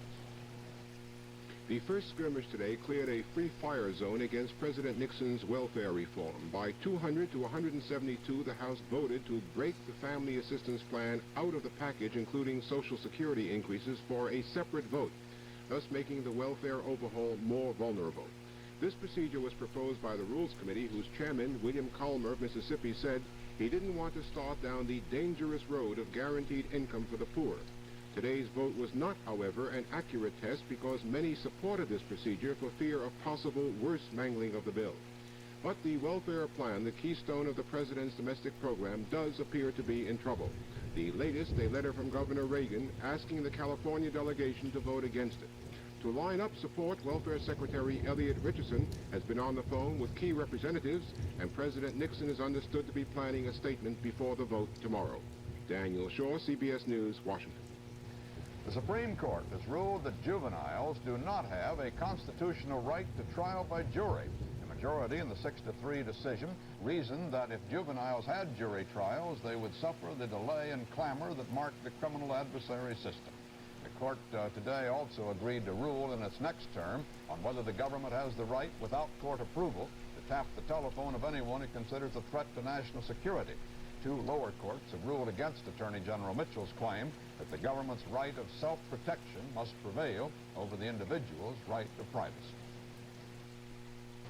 At Miami Beach, the Teamster Union's executive board formally accepted the resignation of jailed President James Hoffa and named his number 2 man, Frank Fitzsimmons, as president. From nearby Key Biscayne, the vacationing President Nixon called on the board meeting to congratulate the Teamster chief. Mr. Nixon declared, "The door to my office is always open to President Fitzsimmons, and that's the way it should be." Fitzsimmons' designation was expected to be made permanent by delegates to the Teamster Convention next month, but a dissident Teamster leader from Nashville, Dan Vestal, has asked the federal courts to bar the convention on a technicality, at least postpone it. Vestal says he'll run against Fitzsimmons for the presidency, which he wants decided by membership instead of delegate vote. Ralph Nader told the Senate Banking Committee today that the country would be better off with a bankrupt Lockheed Aircraft Company than with enactment of what he called foot-in-the-door legislation designed to save the giant defense firm.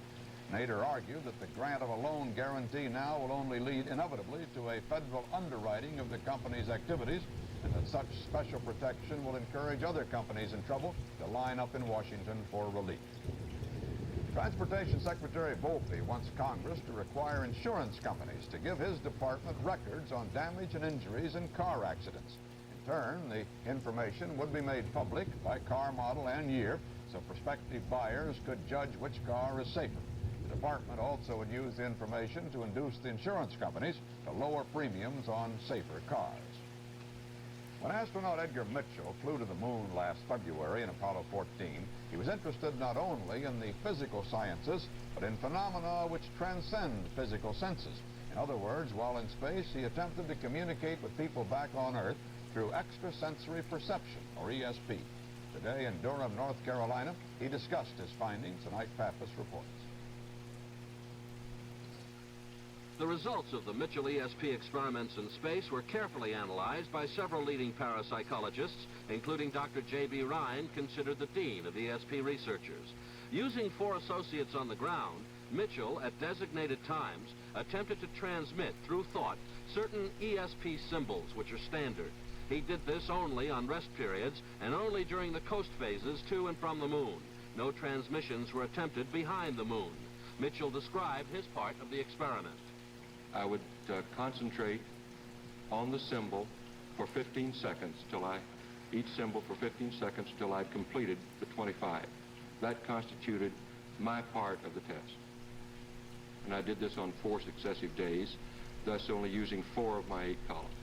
If you merely matched cards up, 25 cards, 2 decks, matched them up, time after time after time after time, they would match up on each run an average of 5 times out of 25. This would be strictly chance. Our results showed that by matching the 4 targets to the first 4 of the subject's responses, we got considerably above chance hits. The results we obtained, I believe, far exceeded anything I expected. Because the pre-flight tests were not wildly significant, they were only moderately significant, I really didn't expect to obtain too much. I was somewhat discouraged, as a matter of fact. And when the results were analyzed, I must say I was delighted. Astronaut Mitchell added that in some cases, the odds against the results being purely chance were 3,000 to 1. He left the clear impression that he at least believed the phenomenon of ESP was accomplished through many thousands of miles in space. Ike Pappas, CBS News, Durham. Traditionally, the U.S. ambassador to the United Nations has a suite at the Waldorf Astoria Hotel in New York City. For the hotel, this means prestige and $33,000 a year. But for the last 8 years, the hotel has been trying to get an increase. This year, the State Department warned Congress if the appropriation for the suite isn't raised to $55,000, it believes the Waldorf will evict the present tenant, George Bush. Today, however, the House Appropriations Committee, in effect, challenged the hotel to do its worst. It refused the extra money. 31 years ago, Pat and Richard Nixon were married in California. Today, the President and the First Lady celebrated the anniversary in Florida. On the way back to Key Biscayne from that Teamster meeting in Miami Beach, Mr. Nixon stopped off to buy his wife's present. Is this an anniversary present, Mr. President? Yes, I always, I look for talisman roses, but this is the closest to us. Oh, the 31 there, sir? 31, yeah. 31. My exact count of it, Each year it gets more expensive. 31 years, I guess you expect. 31, that's right. I used to buy I used to get a dozen talisman roses, but each year after 12th year I get a little bit more. I've been at 2 dozen for a long time, but I thought we ought to be at 31 today. So these are very nice. Thank you. Thank you. Good luck. Get to the... Well, thank you, and have a good time in the water today. Thank you. Late today, a federal appeals court in Washington granted to the U.S. government a temporary restraining order against publication by the Washington Post of any more of those Pentagon secret papers. There will be further hearings tomorrow, however. And that's the way it is, Monday, June 21st, 1971. This is Walter Cronkite, CBS News. Good night. Good evening. The Senate of the United States, for the first time, has taken steps to bring the Vietnam War to a close. Roger Mudd reports. The Senate this afternoon came within 1 vote of sending Hanoi its own peace proposal. The attempt failed, and as a result, the Senate tonight is on record for Senator Mansfield's plan, declaring it to be national policy that the United States withdraw from Indochina within 9 months, subject to the release of the prisoners of war, that the President be requested to declare a final withdrawal date within the 9-month period, that the President start ceasefire negotiations, and that he negotiate a phased withdrawal of troops and prisoners of war. The Mansfield resolution is not binding on the President. Late today, it cleared the Senate by a vote of 61 to 38. Earlier in the day, the Senate came within 1 vote of cutting off funds within 9 months following the passage of the amendment, which was offered by 2 freshman Republicans, Cook of Kentucky and Stevens of Alaska. The President would have had to have had a firm commitment from Hanoi for the release of all American prisoners of war. As the afternoon wore on, it became apparent the Cook-Stevens amendment was going to carry by 1 or 2 votes. As time ran out, Stennis of Mississippi, working closely with the pro-administration Republicans, offered an amendment changing firm commitment to the actual release of the prisoners. On the roll call, the Stennis amendment lost 48 to 51, making it appear the Cook-Stevens plan would eventually carry. But one of the 51 who opposed the Stennis amendment was Allen of Alabama, who did so to be in a parliamentary situation to reopen the voting. Then on a second roll call, Allen moved back to his natural pro-administration position, and B. Everett Jordan of North Carolina made a clean switch. As a result, the Stennis amendment was resuscitated, and during the next 2 roll calls, Jordan stayed switched, and the Stennis plan was adopted. The effect, of course, would have been to make virtually impossible a cutoff of funds because no one believed Hanoi would, in fact, release all POWs within 60 days. Roger Mudd, CBS News, Washington. U.S. appeals courts in New York and Washington today extended their temporary injunctions against the New York Times and Washington Post, preventing them from publishing any further stories based on those secret Pentagon documents. Both court actions came after government lawyers asked the newspapers to suspend publication of the documents until the Defense Department had a chance to declassify some of the papers in the 47-volume report. Barry Seraphin reports on the Washington Post decision. The arguments in the Post case were familiar, but there were a few new ingredients. The government brought in to argue its case Solicitor General Irwin Griswold, the government's top trial lawyer. Griswold came with what amounted to a deal. He told the 9-judge appeals panel the government was prepared to set a task force to work on the Pentagon study and said many of the documents might be declassified. He argued against any further publication in the meantime, saying such articles could have a chilling effect on dealings with other countries.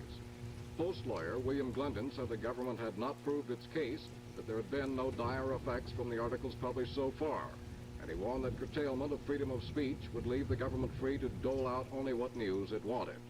After a closed-door session, the court continued a temporary injunction against the Post until a ruling can be made. Well, I feel very sad about it because the whole thing is about the public's right to know, and we're very eager to publish, and we will do so as soon as we legally can.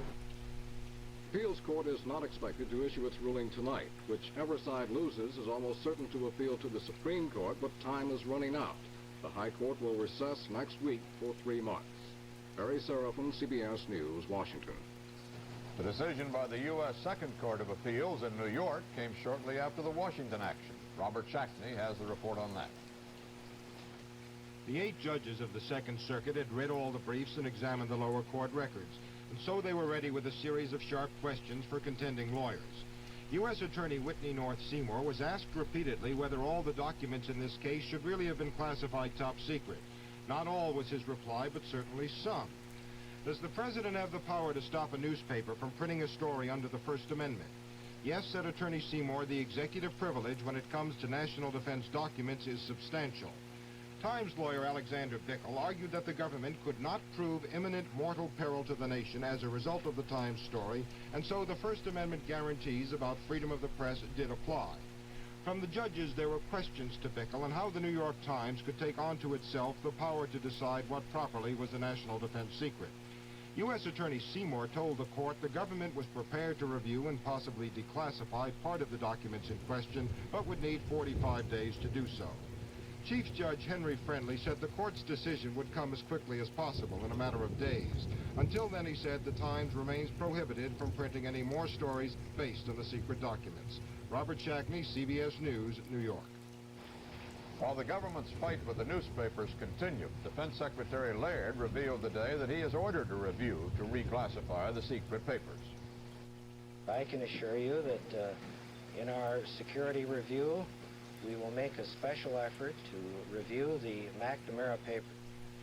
Move forward with declassification as rapidly as we possibly can. Any idea how long that will take, sir? Well, I would assume that it would take approximately 90 days to have the full security review of the papers and the particular material that is involved. I believe that because there has been certain papers that have been stolen and certain drafts of these documents, that it's necessary for us to move as rapidly as possible with the classification review of the McNamara paper. A third newspaper, the Boston Globe, entered the controversy today, printing what it said were excerpts from the Pentagon reports, including material not previously published. And a few hours later, it too was taken into court by the Justice Department to stop the publication. Late this afternoon, the Globe case was taken under advisement. Much of the material published in the Globe today focused on the Kennedy administration's role in escalating the Vietnam War. The paper said the Pentagon report reveals that as early as May 1961, President Kennedy had approved programs for covert military action against North Vietnam. Later in the year, according to the report, General Maxwell Taylor advised the president to send 8,000 U.S. combat troops into South Vietnam, but that Kennedy never committed the kind of ground troops Taylor recommended. Two FBI agents today asked Republican Congressman Paul McCloskey where he got his copy of Pentagon documents. McCloskey told them, as he had announced publicly earlier, that they came from Daniel Ellsberg, the former government aide frequently mentioned in regard to the documents. McCloskey said, however, that he refused to detail his conversations with Ellsberg, as the agents asked.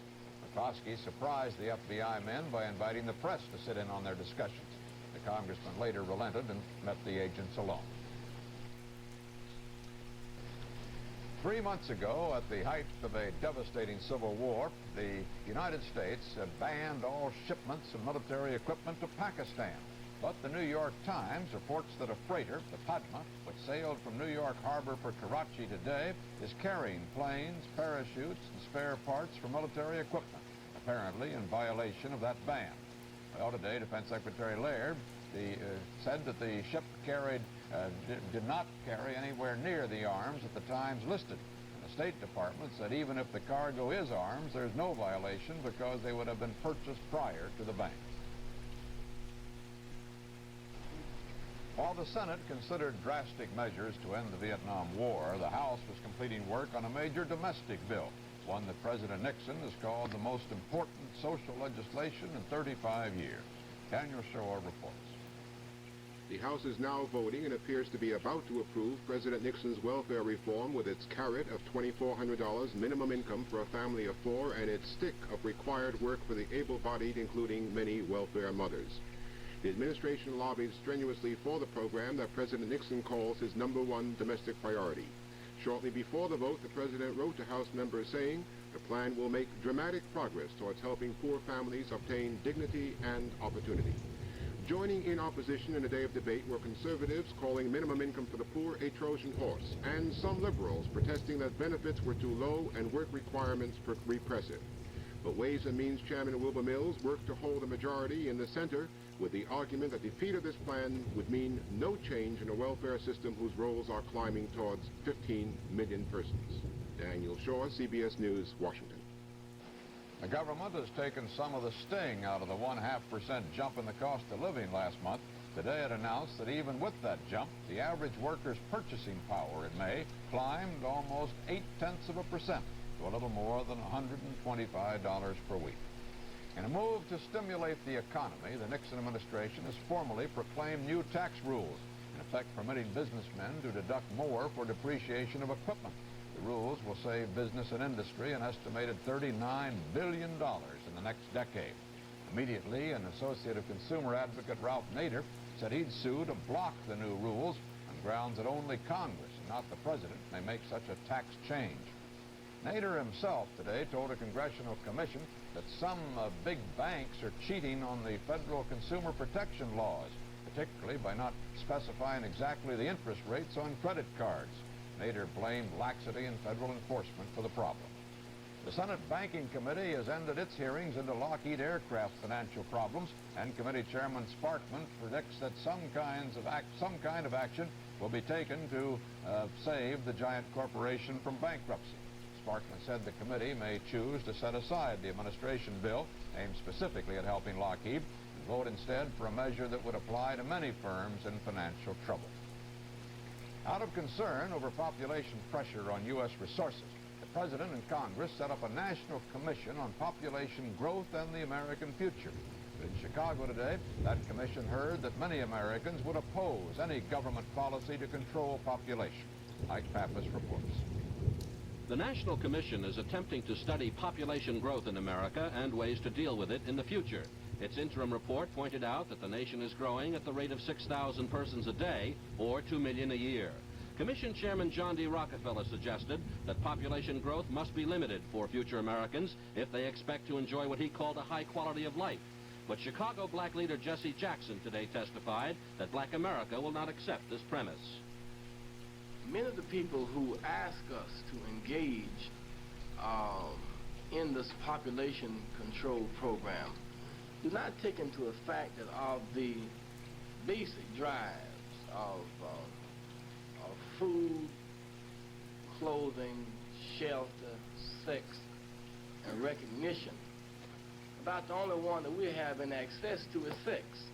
I think you must recognize that a minority group that has been subjected to as much harassment as our community has is suspect of any program that would have the effect of either reducing or even leveling off our population growth, because much of our virtual ontological security is in the number of children that we produce.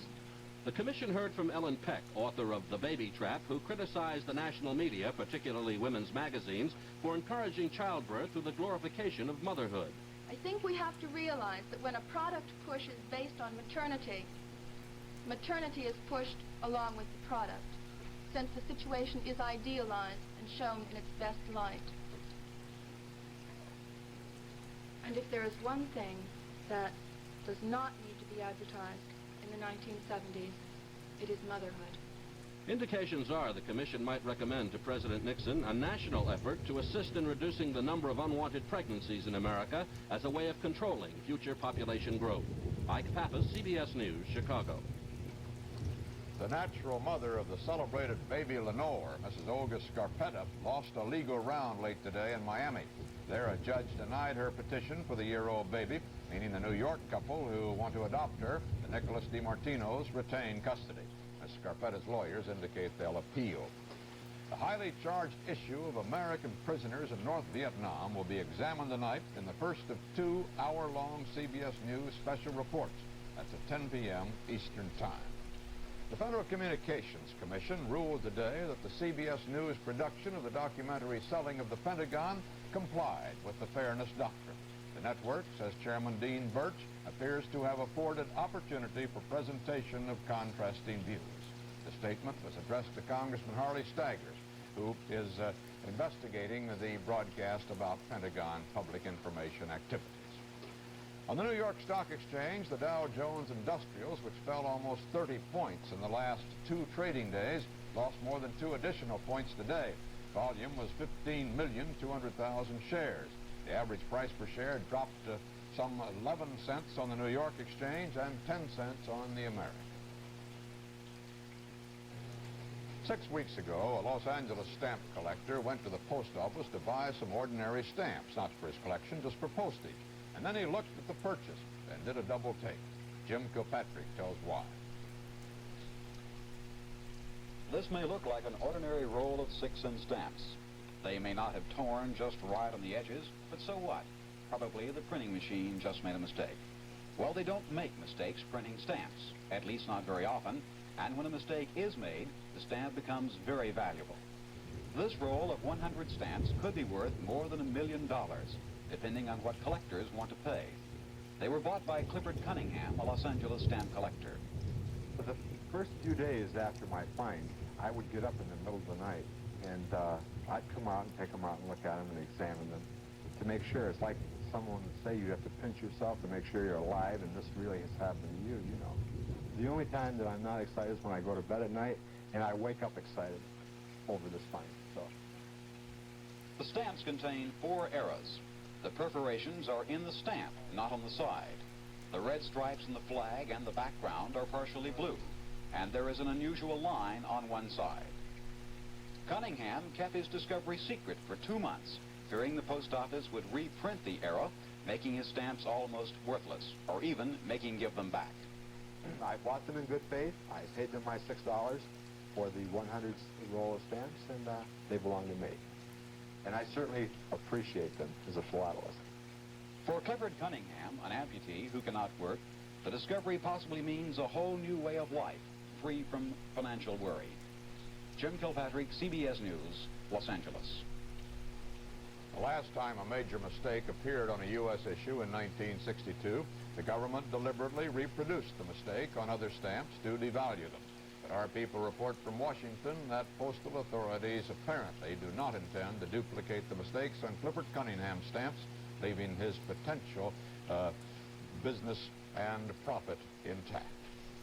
And that's the way it is, Tuesday, June 22nd, 1971.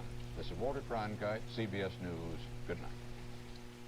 Direct from our newsroom in New York, this is the CBS Evening News with Walter Cronkite and Dan Rather at the White House, Robert Shackney in New York, Ike Pappas in Pittsburgh, and tonight, an exclusive interview with Daniel Ellsberg, the mystery man of the Pentagon Papers, conducted by Walter Cronkite at a secret location.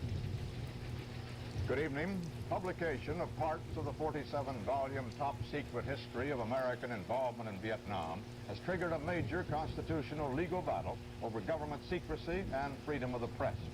The man most frequently suggested as the source for the Pentagon documents is Daniel Ellsberg, 40, Ph.D. with honors, one-time Marine, now a researcher at Massachusetts Institute of Technology. Ellsberg was a Pentagon and State Department analyst during the Vietnam buildup. Later, he worked on the now controversial Pentagon study of the war. Perhaps because of his clearly delicate legal position, he will not talk right now of whatever part he played in the release of the secret documents. But he talks freely of what he hopes their release will accomplish and what turned him from hawk to dove, such as what he believes was official cold-heartedness towards civilian casualties in the war. The fact is that in the 7,000 to 10,000 pages of this study, I don't think there is a line in them that contains an estimate of the likely impact of our policy on the overall casualties among the Vietnamese, or the refugees to be caused, the effects of defoliation in an ecological sense. There's neither an estimate nor a calculation of past effects, ever. And the documents simply concern the internal concerns, reflect the internal concerns of our officials. That says nothing more nor less than our officials never did concern themselves, certainly in any formal way or in writing, and I think in no informal way either, with the effect of our policies on the Vietnamese. I was very struck by the cover of Newsweek here, and refer to this. The Secret History of Vietnam, map of Vietnam, with the faces of the important people who've affected that secret history of Vietnam, and you notice they're all American.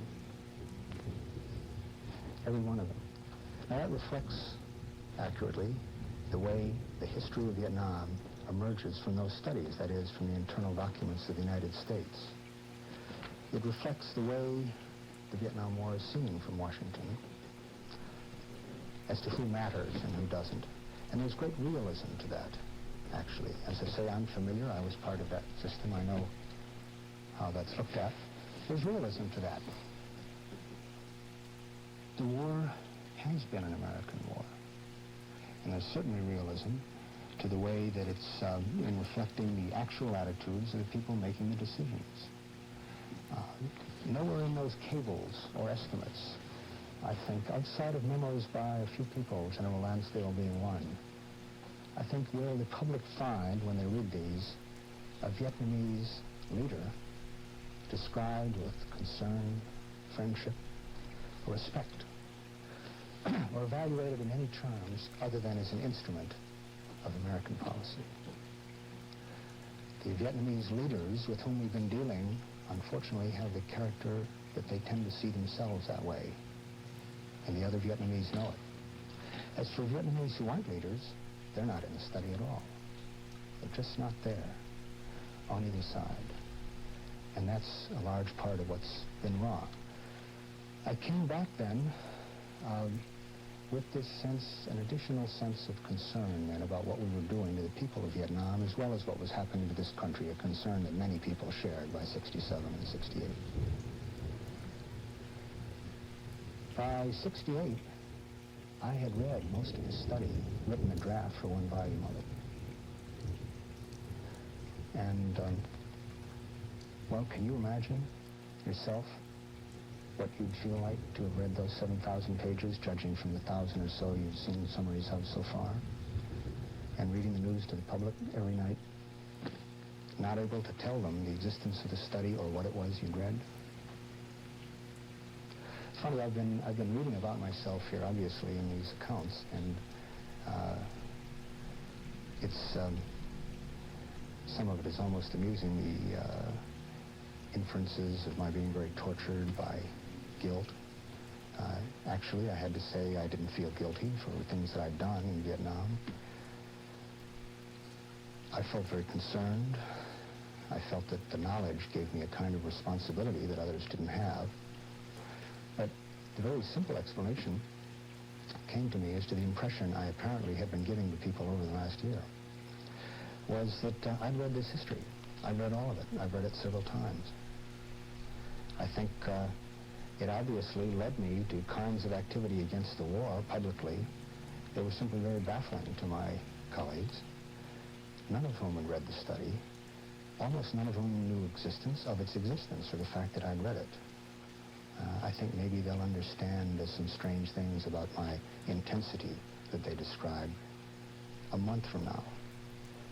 I hope we'll see some more intense involvement in ending this war. I'm sure this story is more painful for many people at this moment than for me, because, of course, it is familiar to me, having read it several times. But it must be painful for the American people now to read these papers, and there's a lot more to come, and to discover that the men whom they gave so much respect and trust, as well as power, regarded them as contemptuously as they regarded our Vietnamese allies. It's a black history, as has been drawn so far. Are there any heroes in it? I think of a man I read about named Bernhardt, who put his rifle down to the ground at the risk of his life and refused the orders of his superior commander to fire at civilians at My Lai. He's a hero. You don't find them on a higher level than that?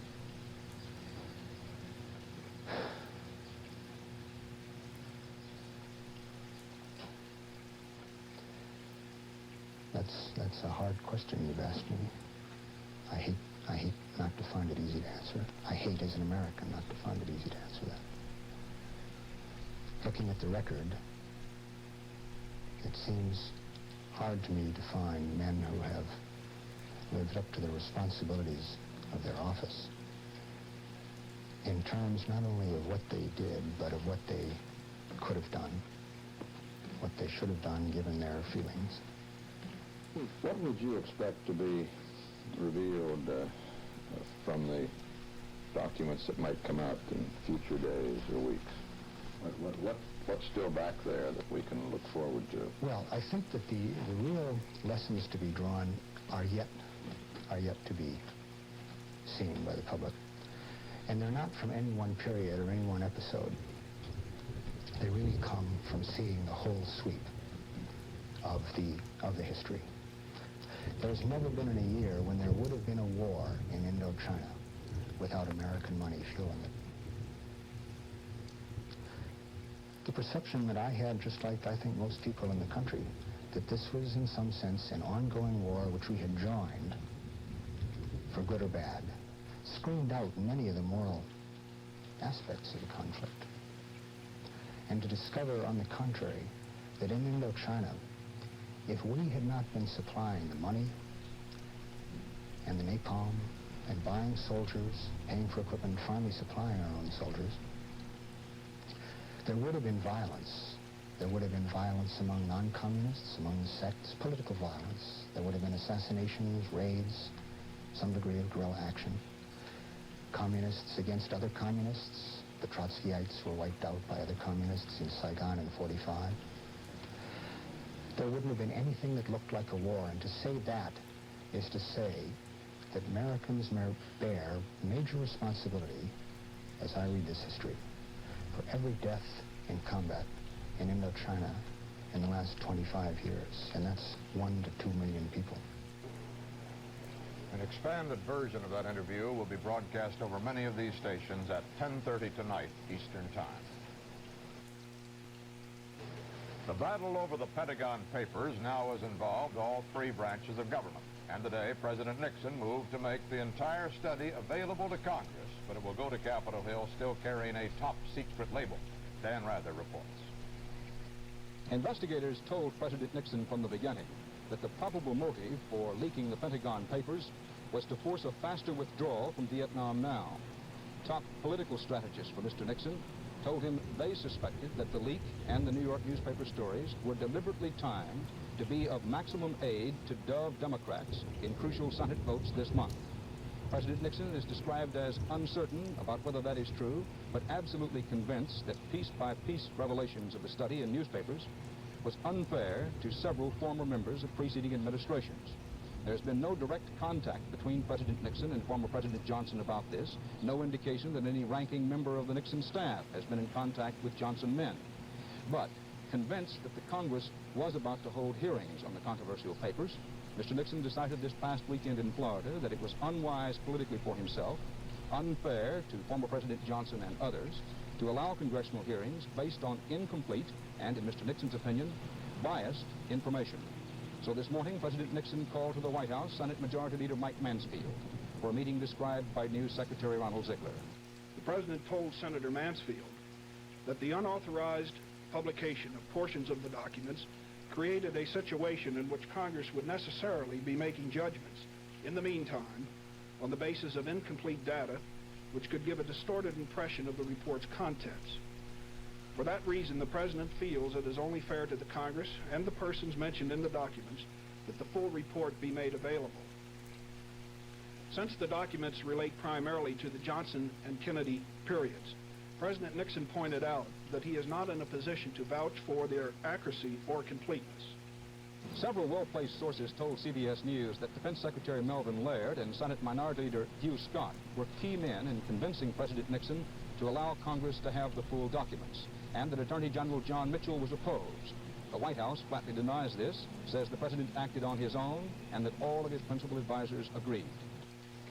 In a day-long series of meetings today, Senate leaders agreed to create a special committee for a formal inquiry into the origins of the Vietnam War. Half the 8 members would come from the Foreign Relations Committee and half from the Armed Services Committee. So far, the Justice Department has obtained court orders temporarily forbidding further publication of the Pentagon Papers by 3 major newspapers, the New York Times, the Washington Post, and the Boston Globe. But today, a U.S. Court of Appeals ruled in the Times case, giving the newspaper a limited freedom to resume publishing some of the documents. Robert Shackney reports.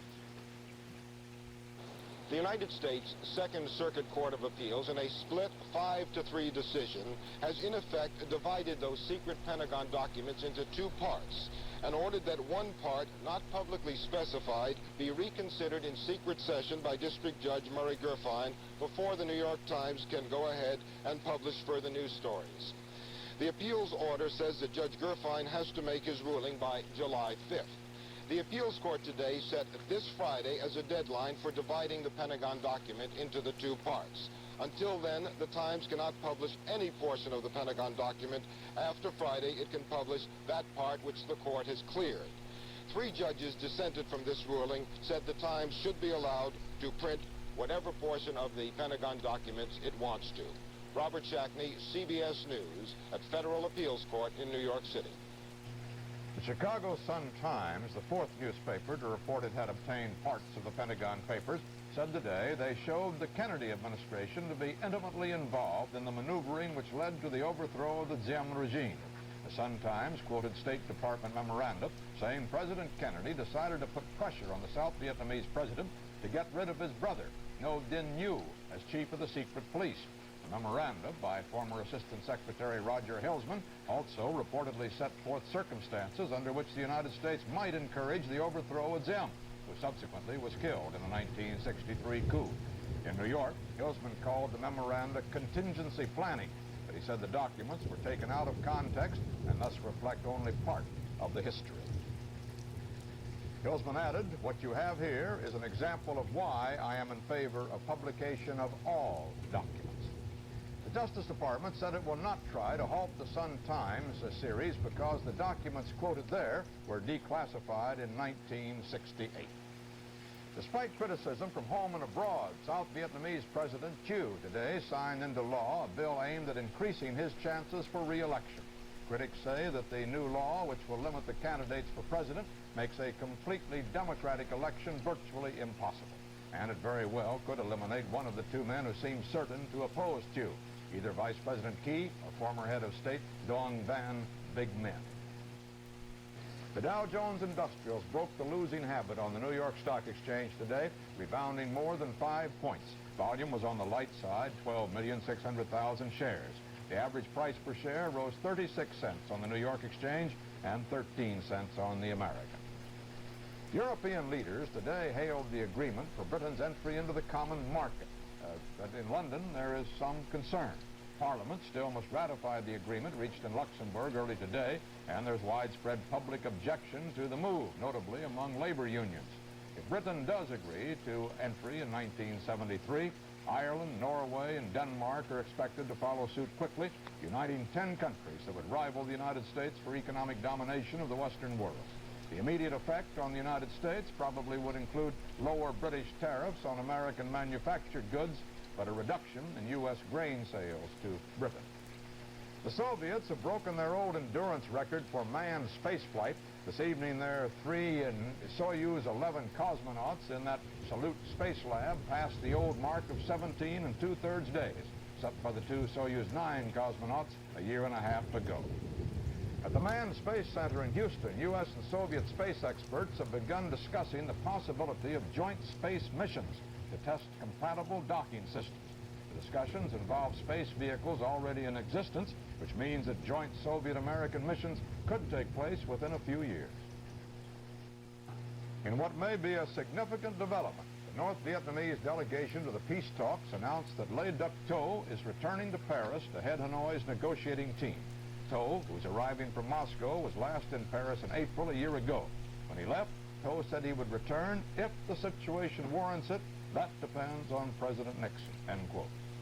Southern senators, almost as one, today forsook long-standing principle and provided the impetus to invoke cloture, cut off debate on the draft extension bill. The vote was 65 to 27. The seldom-used gag rule, last seen 3 years ago in civil rights legislation to shut off a Southern filibuster, this time enhances chances that the draft will be extended for 2 years beyond its June 30th deadline. But anti-war senators still promise a fight if the House dilutes or votes down the bill's Mansfield Amendment, designed to bring U.S. servicemen home from Vietnam in 9 months, provided, of course, that American prisoners are freed. Inter-service feuds are nothing new, but there's another one in the works that could be costly. The Air Force, Navy, and Marines all are asking for new and different aircraft to support ground troops. The Pentagon just completed a 5-month study to see if one or more of the programs could be dropped to avoid duplication and also reduce some of the overall cost, estimated at $3.5 billion. Well, today, the Pentagon said Assistant Defense Secretary Packard has notified Congress that there is sufficient merit to continue all 3 separate programs, at least for the present. The National Alliance of Businessmen, which seeks jobs for the hardcore unemployed, has widened its mission. It promised President Nixon to find 100,000 jobs for returning Vietnam veterans in the next year. The unemployment rate among veterans dropped last month from 10.8 to 9.3%, but that's still 50% higher than the rate for the entire job force. Filacuta's gain is Asinara's loss, it appears.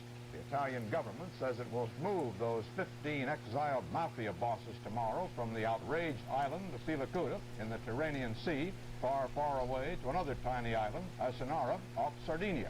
The government was hoping that Asinara wouldn't be outraged since it already has a penal colony. But today's announcement caused an immediate protest anyway from the Sardinians. And that's the way it is, Wednesday, June 23rd, 1971. This is Walter Cronkite, CBS News. Good night. Direct from our newsroom in New York, this has been the CBS Evening News with Walter Cronkite. The Pentagon Papers mystery man, Daniel Ellsberg, tonight at 10:30 Eastern Time. Medical Center and Hawaii 5-0 will begin 1/2 hour earlier tonight on CBS. Direct from our newsroom in New York, this is the CBS Evening News with Walter Cronkite and Charles Collingwood in London, Peter Kalischer in Paris, Bruce Morton at Fort McPherson, Georgia, Terry Drinkwater in Sylmar, California, Al Walker in Washington, and George Herman in Washington. Good evening. Lê Duc Tho, a North Vietnamese leader whose appearance in the past has sparked new developments in the stalled peace talks, returned to Paris today after an absence of more than a year. Peter Kalischer reports. The 118th session of the Vietnam peace talks ended routinely at the Hotel Majestic today, with the communist delegates making their usual weekly statements, but not many were listening. The big news was at Orly Airport and the arrival from Moscow of Lê Duc Tho, senior advisor to the Hanoi delegation, member of the North Vietnamese Politburo, important enough to be embraced by the Russian and Chinese ambassadors to France. Tho left the deadlocked Paris conference 14 months ago as a snub, declaring he would return when the situation warranted it. Apparently, it did. I asked him what he thought of the Senate vote to withdraw all American troops from Indochina in 9 months, tied in with the phased release of American prisoners. I think that this resolution proves that the majority of American senators are now opposed to Mr. Nixon's policy. Is it a basis for negotiation? The resolution by the U.S. Senate will be considered. Are you bringing any new initiatives to the conference? Ngài Lê Đức Thọ có mang cái sáng kiến gì mới đến hội nghị không? Chúng tôi đó thì hiện nay trong túi thì không có cái gì mới cả. There's nothing new in my pocket for the time being. The case of the Pentagon Papers, that constitutional clash between government secrecy and freedom of the press, reached the Supreme Court today. The New York Times, although partly freed from a court order against further publication, appealed to the High Court to quickly lift all restrictions on its account of the Vietnam Papers. For the first time in American history, the Times said, a newspaper has been enjoined from publishing news. In Los Angeles, a federal grand jury is investigating the leak of the Pentagon Papers to the Times and other newspapers. Meanwhile, the parade of newspapers that have come into possession of the Pentagon study grows longer. Today, the 11 night newspapers and the Los Angeles Times joined the procession. Clearly, it's the policy of those who hold the papers to release them in installments in order to thwart government restrictions and to achieve maximum display. In an interview with Daniel Ellsberg, the former government consultant who has been prominently mentioned as the possible source of the Pentagon Papers, I asked him if he thought the government could now clamp a lid on the documents. 1,700 newspapers in this country, and with Congress and with the courts taking us responsible and, as I read it, and serious in interpretation of the Constitution.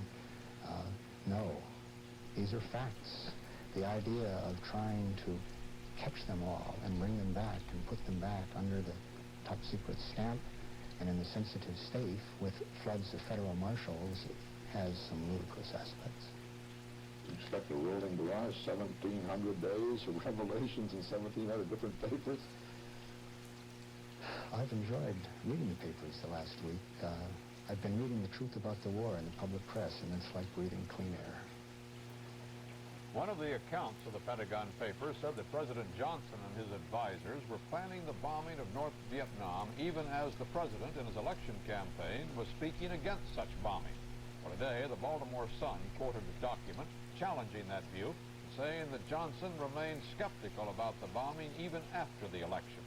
The newspaper cited a message from the president to Ambassador Maxwell Taylor in Saigon in December 1964. The president reportedly said he had never been convinced that the war would be won from the air, and he thought that more ground strength was needed. A retired Pentagon security expert told a House hearing today that security classification has become so rampant that even a newspaper clipping was stamped secret. Hal Walker reports. Until about 3 weeks ago, William Florence was one of the men who stamped Pentagon Papers classified. In fact, he helped to develop security policies. Now, he told the Government Operations Subcommittee, the system has gotten out of hand, with more than 20 million papers classified, most of them needlessly, at a cost of about $50 million. Some time ago, one of the service chiefs of staff wrote a note to the other chief stating briefly that too many papers were being classified and circulated with the top secret classification. He suggested that use of that classification should be reduced. But believe it or not, Mr. Chairman, that note itself was marked, safeguarded, disseminated, and handled as top secret. In your informed judgment and long experience, I wonder if you would repeat just how much defense material, percentage-wise, needs to be classified and kept from the American people. Mr. Chairman, using what I believe would be the understandable relationship of one percentage as opposed to another, I repeat what I have already included in my remarks, that perhaps 1/2 of 1% in volume-wise would even come within the remotest conception of the Executive Order 10501. So your testimony is that our batch of classified documents is just the opposite of ivory soap. It's 99.5% impure or improper. Is that correct, sir? Yes, sir. Lawrence said he felt the now famous McNamara papers comprised a history and a compendium. He was asked how much of them should remain classified. As I have reviewed the information that has been published, none of it falls within the criteria of Executive Order 10501 as qualifying for protection in the interest of the national defense. None of it, sir. At the risk of a contempt of Congress citation, CBS President Frank Stanton refused again today to give a House panel the outtakes, that is the unbroadcast material, of the controversial news documentary, The Selling of the Pentagon. George Herman reports. After picture-taking, the session was closed to television, but went like this. Chairman Staggers, have you brought the materials? Dr. Stanton, no, sir, Mr. Chairman, I have not. Do you realize you may be found in contempt? Yes, I do. Knowing this, you persist? Yes, I do. I hereby order you to produce the materials. I respectfully decline. Concluded Staggers, in my opinion, you are now in contempt. After 4.5 hours of testifying, Dr. Stanton was terse. Dr. Stanton, did you yield to the congressional subpoena? I did not. Why not? Because we think there is a basic constitutional difference between CBS and the committee, and we did not yield. We believe that if we were to have given the outtakes, that this would have had a chilling effect on all of broadcast journalism. As you know, Chairman Staggers and each member of the committee repeated that they did not see any First Amendment question at all. They just wanted to legislate on broadcasting. And if you'll recall, I said that's the nub of the issue, because we see it one way and they see it another way.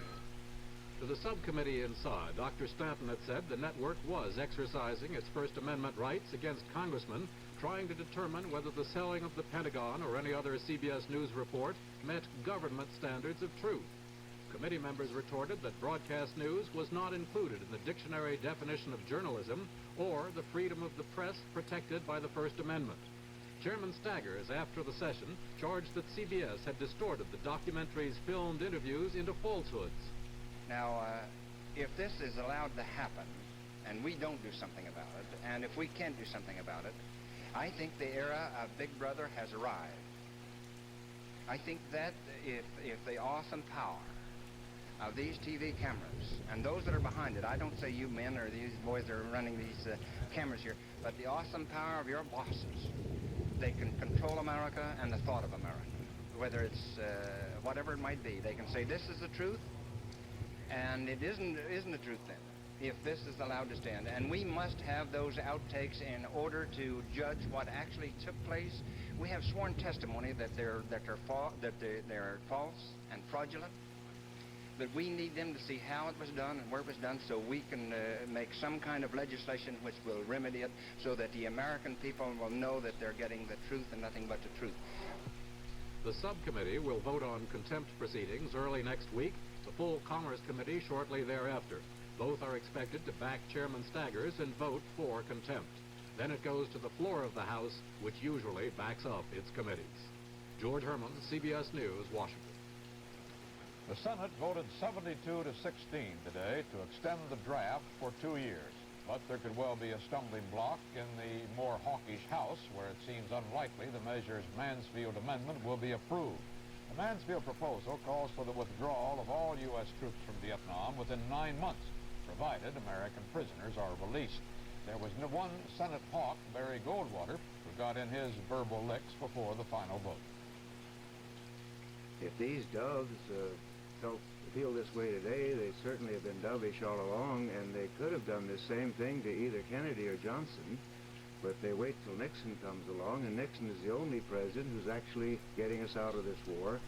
And the complete play here, as I see it, is to allow the Democratic Party to take credit for what the Republican Party and their president is accomplishing.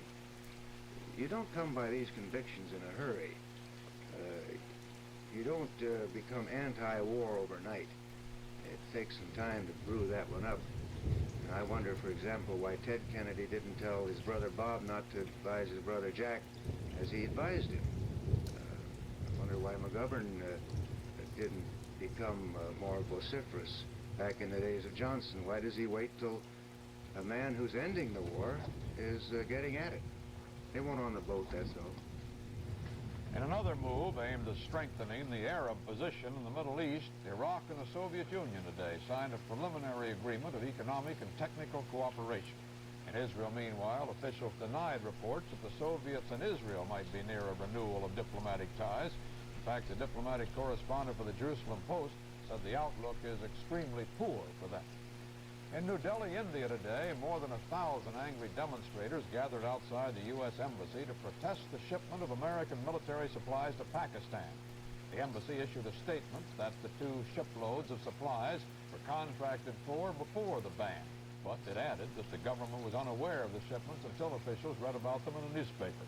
Indian leaders demanded the United States halt the 2 shipments now underway. One spokesman even called for an air and naval blockade of Karachi if all else failed. President Nixon has begun a 2-day tour in the Midwest, flying first to Indiana for dedication of a roadside plaque near Butlerville, marking the birthplace of his late mother. The tour also takes him to Indianapolis and Chicago. The averages generally were lower today on the New York Stock Exchange. Volume was 11,400,000 shares. The average price per share fell 6 cents on the New York Exchange and rose 1 cent on the American. The art market seems to keep spiraling higher and higher with no ceiling in sight. An 18th century French writing table was auctioned in London today for $415,000, more than double the previous record for a piece of furniture. The piece was from the estate of the late Anna Thompson Dodge, the Scottish-born widow of U.S. auto magnate Horace Dodge. So far, her furniture and jewelry have brought more than $3 million. At the Yuma, Arizona airport this afternoon, pilot Charles Fox had what other pilots merely talk about, a plane which flies itself. He says that he set the handbrake on his Cessna 150, but somehow, after he started it manually from the outside, it began to move. As it went down the runway, Fox tried to hang on, but with a will of its own, the plane shook him loose and actually took off. It soared out over the desert to 8,000 feet, circled lazily for a couple of hours before running out of gas and crashing some 15 miles from Yuma. Nobody was hurt. Like the news media in the United States, the press in Great Britain also is having difficulties with government. Here is Charles Collingwood's analysis. In Britain, as in the United States, there is constant and escalating guerrilla warfare between politicians and television and the press. I'm not talking now specifically about the Nixon administration and the Pentagon documents. There could be no exact parallel to that in Britain because British law is stricter and there is no First Amendment. If it had been the London Times and the Yorkshire Post instead of the New York Times and the Washington Post who had published similar documents from official British sources, the jails here would have been full of editors and reporters by now. Where there is a parallel is in the drumfire of complaints from politicians about the lack of fairness with which television in particular treats them and their views. The current flap in Britain is set off by former Labour Prime Minister Harold Wilson, who is threatening to sue the BBC over the way they handled interviews with him and some of his out-of-office colleagues in a recent television documentary. However, as in the United States, it's just as likely to be the party in power as the opposition which complains of television unfairness.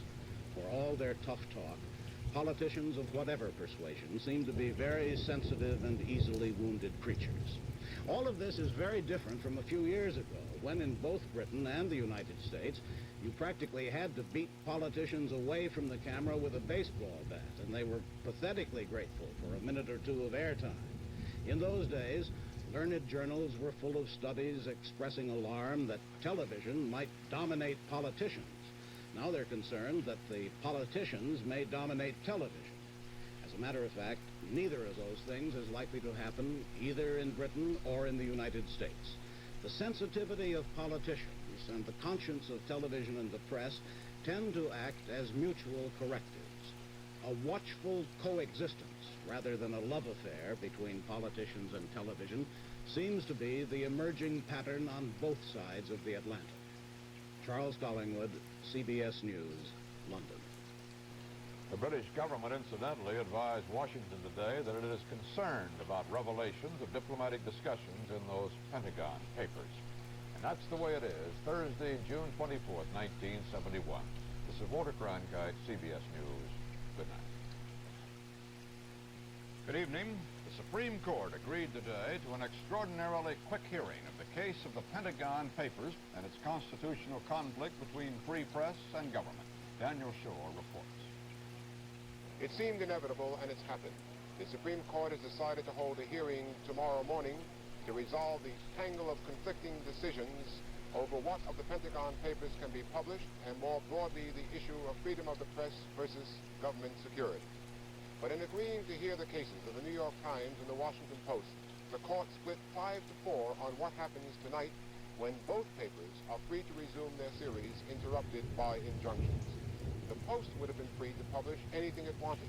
The Times was under orders not to use papers listed by the government as dangerous to national security.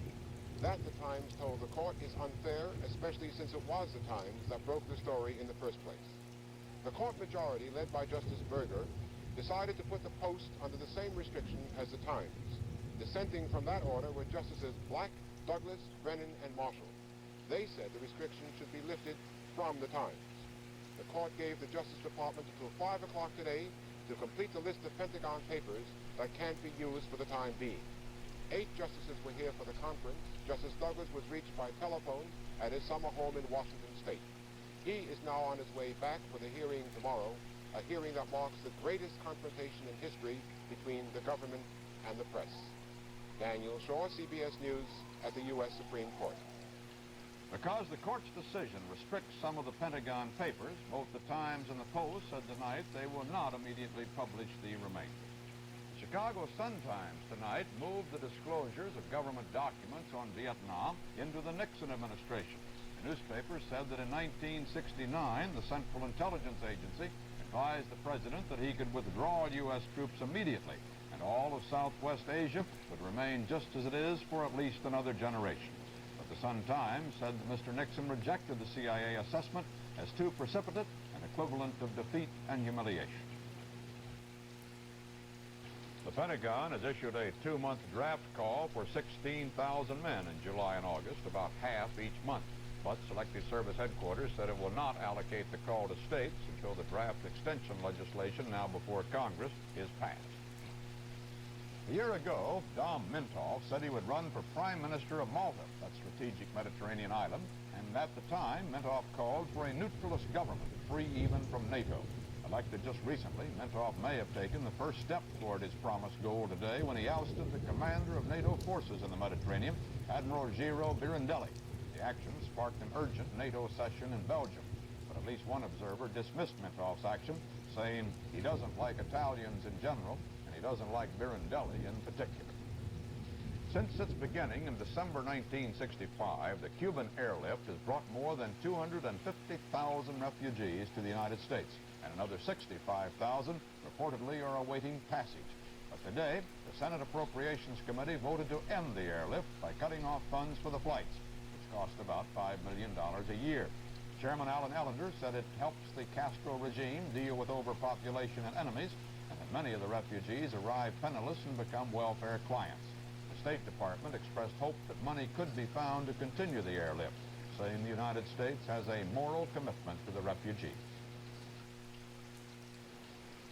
In a Chicago speech today, President Nixon pledged his help improving conditions for the 900,000 elderly Americans living in nursing homes, some of which he characterized as deplorably substandard. Dan Rather reports.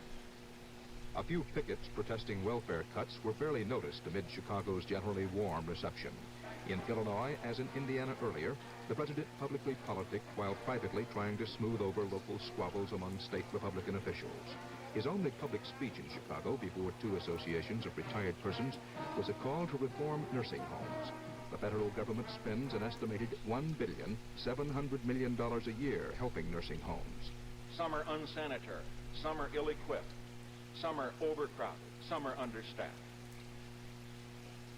I'm going to be quite blunt. Many of our nursing homes in this country, as I've indicated, are outstanding. But I've been to others that are not. And you've been to some. You've seen them. And that is why many of these, the substandard ones, are described as little more than warehouses for the unwanted. That's blunt language, but it's true. As dumping grounds for the dying. But for those who need it, we must transform that home into an inspiring symbol of comfort and hope. This is a goal. I've asked the White House Conference to give particular consideration to it, and one thing you can be sure. I do not believe that Medicaid and Medicare funds should go to substandard nursing homes in this country and subsidize them. Immediately upon returning to Washington, President Nixon flew by helicopter to Camp David, where he was greeted by his newlywed daughter and son-in-law, Tricia and Edward Cox. The honeymooning couple's whereabouts have been secret since their June 5th marriage. Young Republicans are holding their national convention in Phoenix, and it has featured a power struggle for conservative control of the organization. Richard Threlkeld reports. We don't smoke marijuana in Muskogee. We don't take our trips on LSD. We don't burn our draft cards down on Main Street. In the battle battle for the minds of America's new young voters, these are the Republican Party's shock troops. And if they don't quite fit the popular image of the now generation, well, image is what this young Republican convention is all about. 700 young party workers electing a new leadership. And from the beginning, the trend has been to the right, away from moderate Frank Fahrenkoff of Reno, Nevada, and toward Don Sundquist of Minnesota, the favorite of the convention's ultra-conservatives. Sundquist forces piled up all the early victories in a series of bitter floor fights. Both factions were pledged to re-elect Richard Nixon, but the real political heroes here were the traditional ones, Governor Ronald Reagan, who did not appear, and somebody else who did.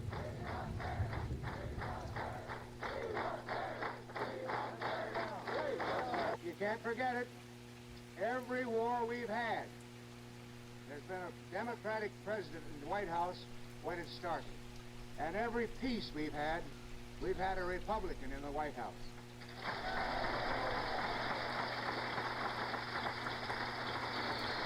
Late today, Sundquist conservatives ran away with the convention and elected their man on the first ballot. Evidence that whatever the political stakes in 1972, these young Republicans are making no liberal concessions to youth. Richard Trelkeld, CBS News, Phoenix.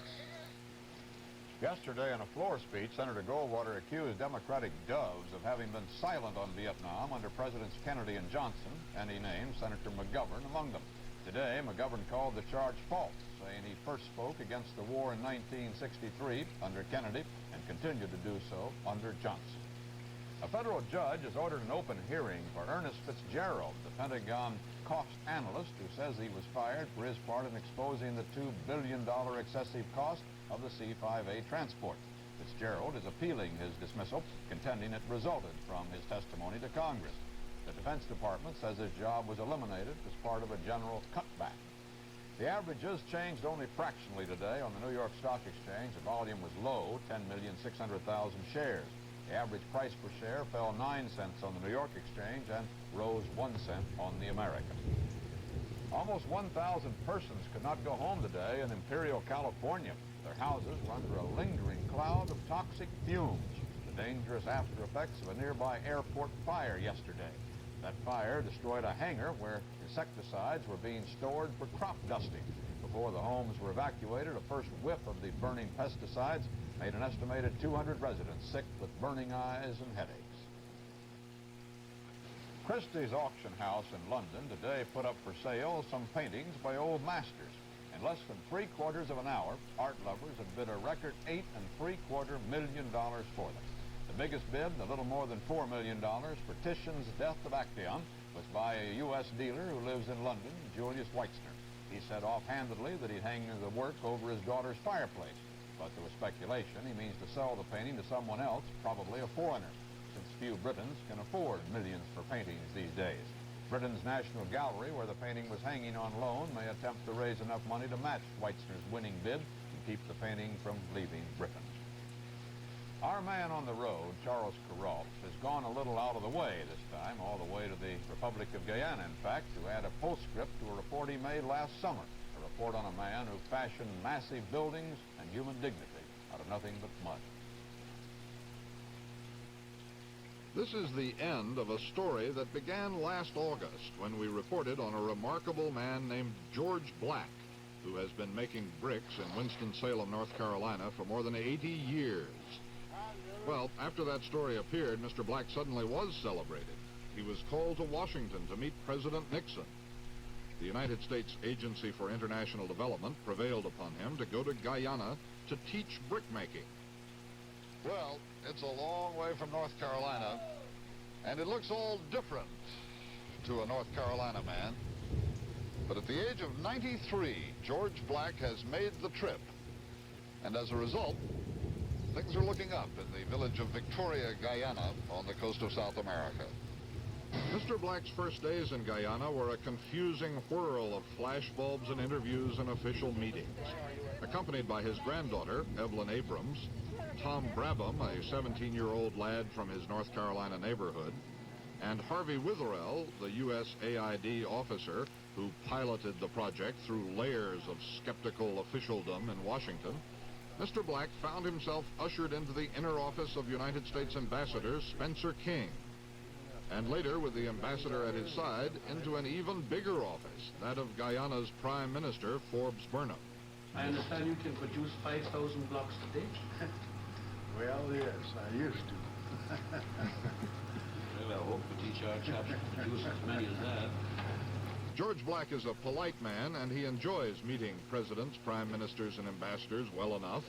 But he came to Guyana to make brick, and he was eager to get to work. First off, he said, we're going to have a mud mill like the one back home.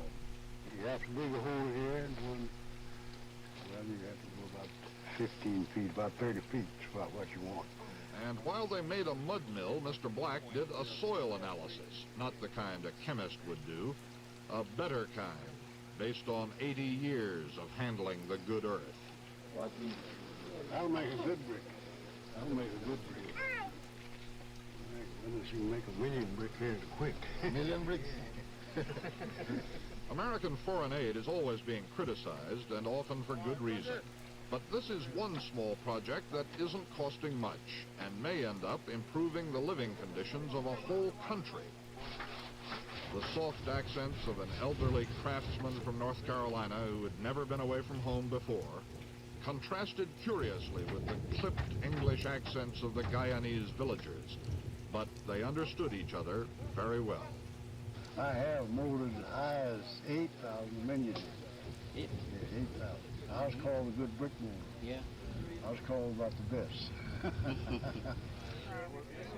And after the first work on the new brickyard was finished, it was time for a christening of rum and coconut milk. The Prime Minister's wife and Mr. Black's granddaughter did the honors. Black, would you like to say something to the group now that we've got this project started? Well, nothing. Only look like you've got everything started successful. Look like we're going to have a nice brickyard out here. Then, from the U.S. Aid Director, Robert Hamer, a short prayer. We're gathered here today to start a new project, a project which we hope will reflect your glory and the benefit of these people of Victoria. We ask your special blessings on this endeavor. We ask your special blessings on the Prime Minister and his government. We ask your special blessings on these people of Guyana. This nation may develop, may progress to its rightful place in the world. This we ask in Christ's name and for his sake. Amen.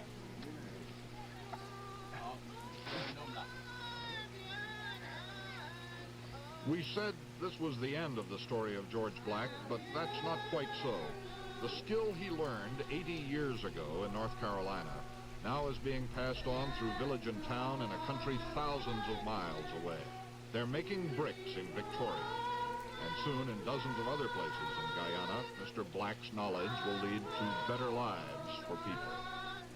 As for George Black's own life, he told us one day, I had some hard times. I always asked the Lord to let my last days be my best days. I feel like he's answering my prayers. Charles Kuralt, CBS News, Victoria, Guyana. And that's the way it is. Friday, June 25th, 1971. This is Walter Cronkite, CBS News. Good night. Direct from our newsroom in New York, this has been the CBS Evening News with Walter Cronkite. Evening News with Walter Cronkite. And in Washington, Daniel Shore, George Herman, Bruce Morton. In New York, Robert Shackney, Bill Curtis, David Henderson, David Culhane in Boston, and Ike Pappas in Chicago. Good evening. In one of its busiest days of the current term, the Supreme Court today overturned the draft evasion conviction of former heavyweight champion Muhammad Ali and handed down two landmark decisions dealing with the death penalty and federal aid to parochial schools. But the court did not rule on the case that's been getting all the attention lately, the one involving the New York Times and Washington Post and their published reports from that secret Pentagon study of the Vietnam War. Instead, the 9 justices postponed their summer vacation to give themselves more time to weigh all arguments in the case, as momentous perhaps as any ever to come before the Supreme Court. George Herman reports on today's 3 decisions. In related cases, the court today upheld a law which allows the federal government to help church-related colleges pay for buildings to be used for non-religious purposes, gymnasiums, for example. But it overthrew the attempts of some states to give a bit of financial aid to parochial schools. Various state plans would pay part of parochial school teachers' salaries and other expenses, providing they involved only non-religious matters, the state to check constantly to be sure of that. No, sir, said the court, that definitely entangles church and state in defiance of the first sentence of the Bill of Rights. It's bad news for some parochial schools already in financial difficulties, and Bishop Joseph Bernardin, General Secretary to the U.S. Catholic Conference, calls it a serious blow, but he says the parochial school system of the United States will survive. One source estimates that only a few hundred of the nation's more than 12,000 parochial schools might have to close. The court also threw out the death penalty for 39 convicts, sending their cases back to local courts. The main reason was the court's finding that it's improper automatically to exclude persons opposed to the death penalty from juries considering such cases.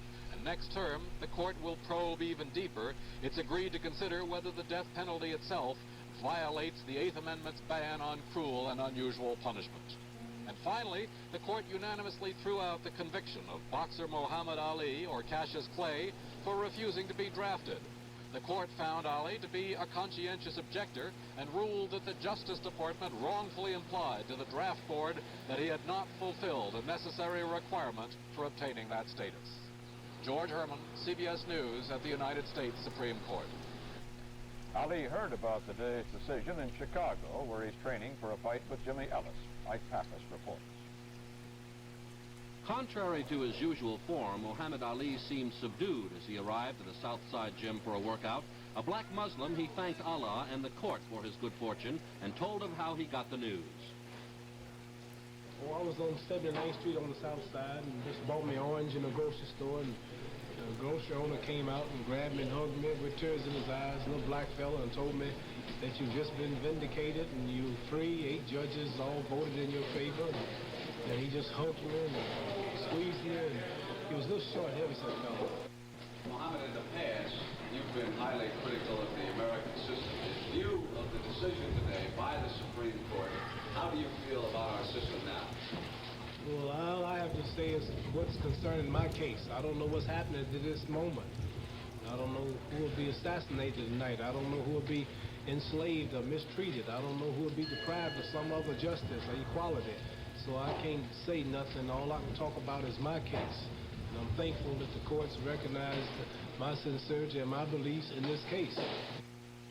The former heavyweight champion said he was fully prepared to end his career and go to jail had the decision gone the other way. He said he did not worry about that decision because he was sincere in his religious beliefs, and if that meant going to jail, then it was the will of Allah. Ali does not plan to sue boxing officials for stripping him of his title when he refused to be drafted. He said all he wants to do, now that his court battle is over, is fight in the ring and regain his heavyweight title from Joe Frazier. Ike Pappas, CBS News, Chicago.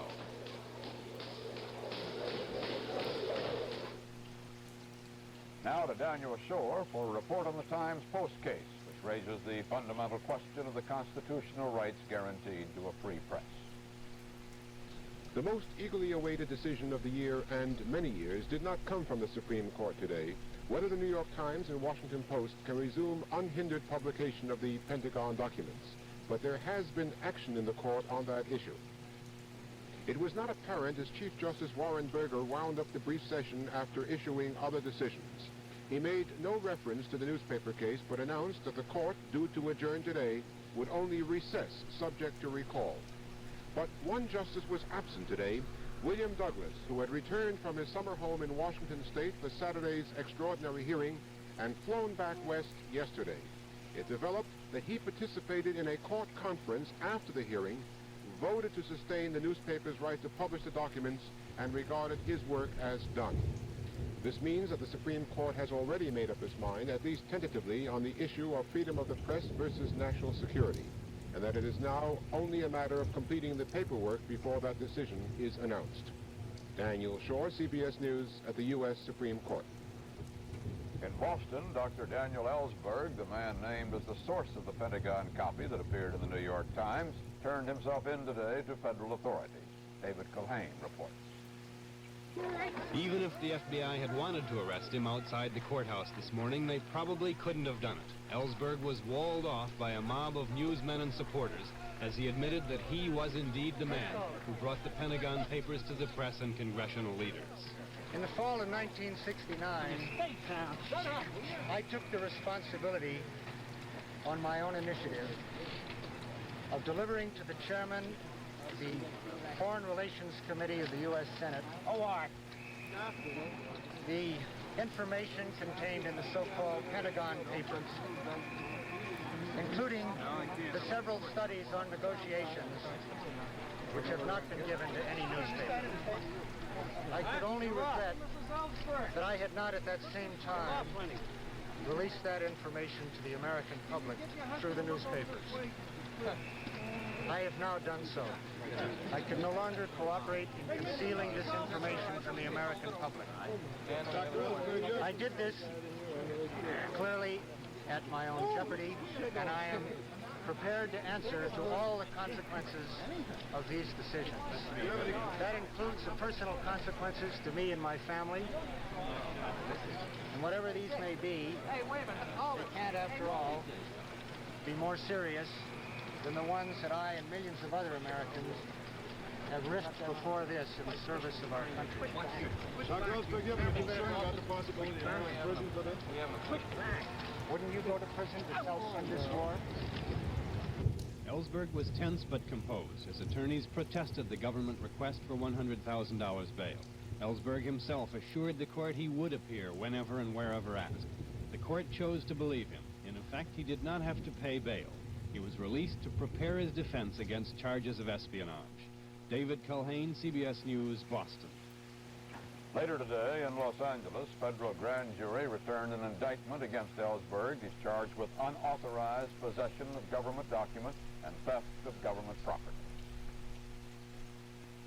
With a lot of attendant pomp, the much discussed and apparently widely read but still classified Pentagon documents were turned over to Congress today, and Bruce Morton reports. The Pentagon Papers drama changed abruptly into the Pentagon Papers media freakout and cameraman's farce as the documents arrived at the Senate, escorted by 2 Army men met by Capitol Police and a horde of cameras.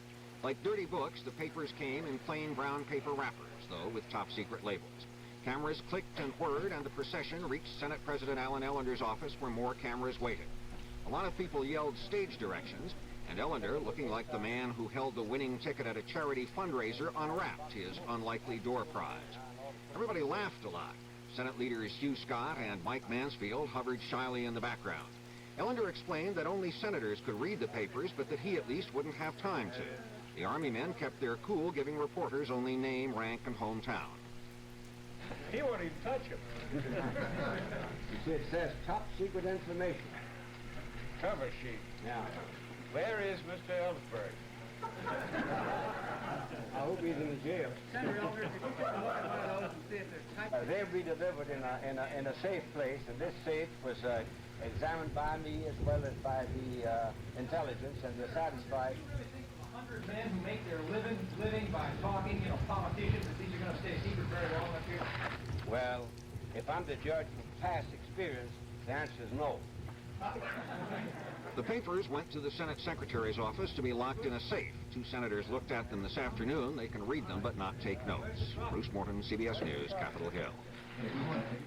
On Capitol Hill today, the House, by a vote of 219 to 176, rejected the Mansfield End the War Amendment passed last week in the Senate. Today's action throws the entire draft extension bill into a conference committee, from which it probably cannot be resurrected and acted upon before the current draft bill expires in 2 days. Even if the bill does expire, though, a provision in the old law would keep the services supplied with men, perhaps for months. The Mansfield Amendment proposed bringing all U.S. servicemen home from Vietnam within 9 months, provided, of course, that American prisoners of war were released in advance. A recent visit to Israel by Soviet journalist Victor Louis has rekindled speculation that the 2 countries are nearer to reestablishing diplomatic ties.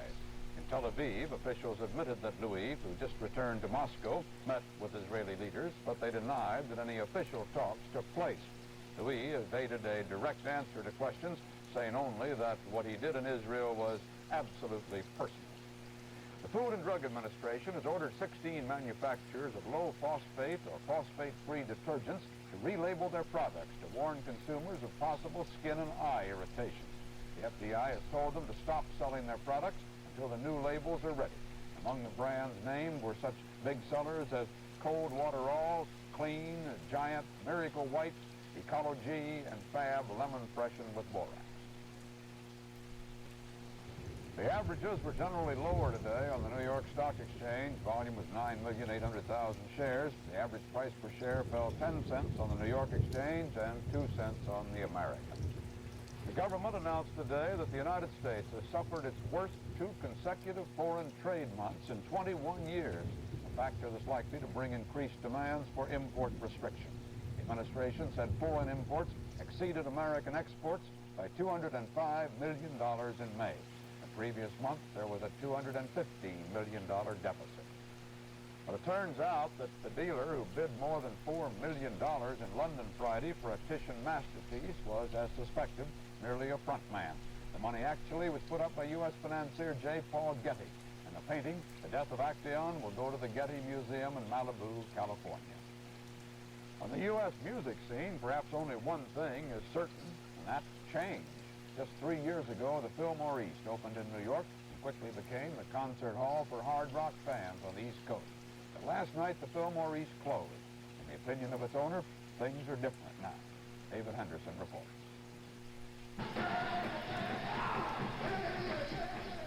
Fillmore East closed in the same style as it had opened 3 years ago, with an all-night concert of hard-driving rock music played at a deafening volume. Everyone drank free beer, ate sandwiches, and many smoked marijuana during the 7-hour wait for the famous rock haven.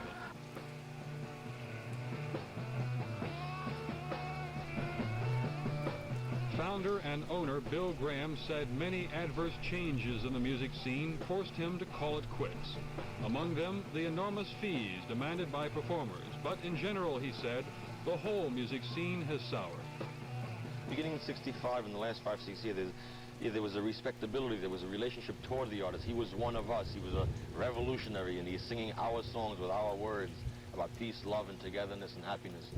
And now I think we're going back to mass adulation and frenzy, and what is he wearing, and what is he saying that I can relate to as, that's me. Another of Graham's complaints was the constant demand by street people for free tickets. That group tried crashing the last performance, but was forced by police to stay in the street and listen to the show being broadcast on radio.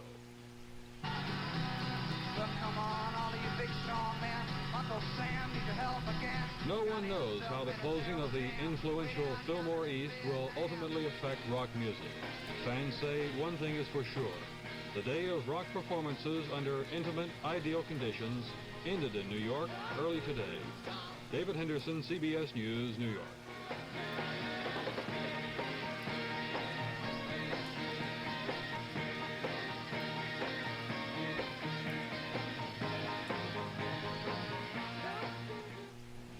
And that's the way it is. Monday, June 28, 1971. This is Walter Cronkite, CBS News, reporting from Washington. Good night. Direct from our newsroom in Washington, this is the CBS Evening News with Walter Cronkite. And in Washington, Dan Rather, Bruce Morton, George Herman, Morton Dean in Quang Ngai, South Vietnam, Bill Plant in Detroit, and Charles Kuralt on the road, tonight in Pittsburgh, Pennsylvania. Good evening. For several weeks now, President Nixon has been under pressure from economic advisors representing 2 opposing schools of thought. One side has been warning him about inflation, urging him to apply brakes in that direction, while the other side has insisted that the major problem is unemployment. Today, the president indicated which direction he plans to take. Dan Rather reports. Congress's bill to boost the economy and reduce unemployment through expanded public works has been vetoed by the president. He says it would be inflationary and too slow to help the unemployed anyway. Mr. Nixon says he will approve a bill for more federal public service jobs if that gets to Congress this year. He vetoed a measure similar to that last December. Minnesota's Democratic Representative John Blatnick, chairman of the House Public Works Committee, says the vetoing of his public works bill by the president was another mistake.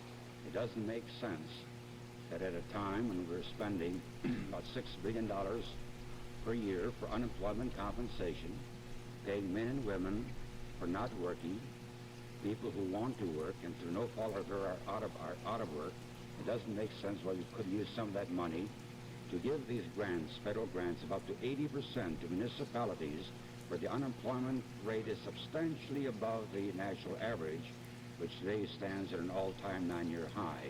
For the past 4 days, the president has had underway a top-level economic review.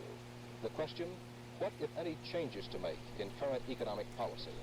After a final meeting with the cabinet this morning, the president sent out Treasury Secretary John Connally, officially designated him as the White House's new chief economic spokesman, and had him announce the presidential decisions. Number one, he's not going to institute a wage price review board. Number two, he's not going to impose mandatory wage and price controls. Number three, he's not going to ask the Congress for any tax relief. And number four, that he's not going to increase fiscal spending. Connally said that the present 6.2% national unemployment rate can be cut, but that neither he nor the president is optimistic about getting it down to 4% anytime soon. 4% is not the norm. We've never achieved it except in wartime. And I don't think the American people are willing at this point in time to continue the war or continue all that that means in order to try to achieve a 4% rate of unemployment. Thus, despite the urgings of Connally and some others, the president has decided to stick with the advice of White House aide George Shultz and not make any basic changes in the economic game plan, hoping that recession and inflation can be beaten before the 1972 elections without drastic changes. Dan Rather, CBS News, the White House. Since June 18th, the Dow Jones Industrials had fallen 38 points on the New York Stock Exchange. Today, the bargain hunters were out in force, and the industrials jumped upward more than 9 points. Volume was 14,500,000 shares. The average price per share gained 46 cents on the New York Exchange and 17 cents on the American. In the past years, there have been only 2 months when no Americans were drafted into the armed forces. The third month may be coming up. The Selective Service System said today it will halt the draft at midnight tomorrow when the current draft law expires. Selective Service said only the unlikely early passage of a draft extension bill, now in a Congressional Conference Committee, or presidential authorization to call men whose deferments are expiring, could keep the draft in effect. It's been 22 years since we've had only 2 months with no Americans drafted. The Senate today addressed itself to budget problems, and efforts to trim spending for both defense and the administration's space program were soundly defeated. A move to limit military spending in the new fiscal year to $68 billion, about 7% below this year's level, was overwhelmingly rejected, 63 to 24. Then the Senate defeated an effort to cut $100 million from the space program. That money earmarked for development of a space shuttle, featuring reusable spacecraft that could make up to 10 round trips between Earth and orbiting satellites. That vote was 64 to 22. Senator Alan Ellender of Louisiana today withdrew his amendment to an appropriations measure which would have cut off funds for airlifting Cuban refugees to the United States. Ellender, chairman of the Appropriations Committee, said he moved to strike the amendment because of the vigorous opposition it aroused in 2 hours of debate. The House Subcommittee investigating the editing of the CBS News documentary, Selling of the Pentagon, decided today to recommend contempt of Congress action against CBS President Dr. Frank Stanton and CBS. The decision is based on CBS refusal to furnish the subcommittee with film material not used in the final broadcast. George Herman reports. Emerging after an hour and a half, Chairman Harley Staggers read with some difficulty a scrawled copy of his motion as passed by the subcommittee. I move that the refusal of Dr. Stanton and CBS to comply with the subcommittee subpoena of May the 26th, 1971, be brought to the attention of the full committee of the Interstate and Foreign Commerce Committee with the recommendation that Dr. Stanton and CBS held in contempt, and the vote was 5 to nothing. It was a unanimous vote.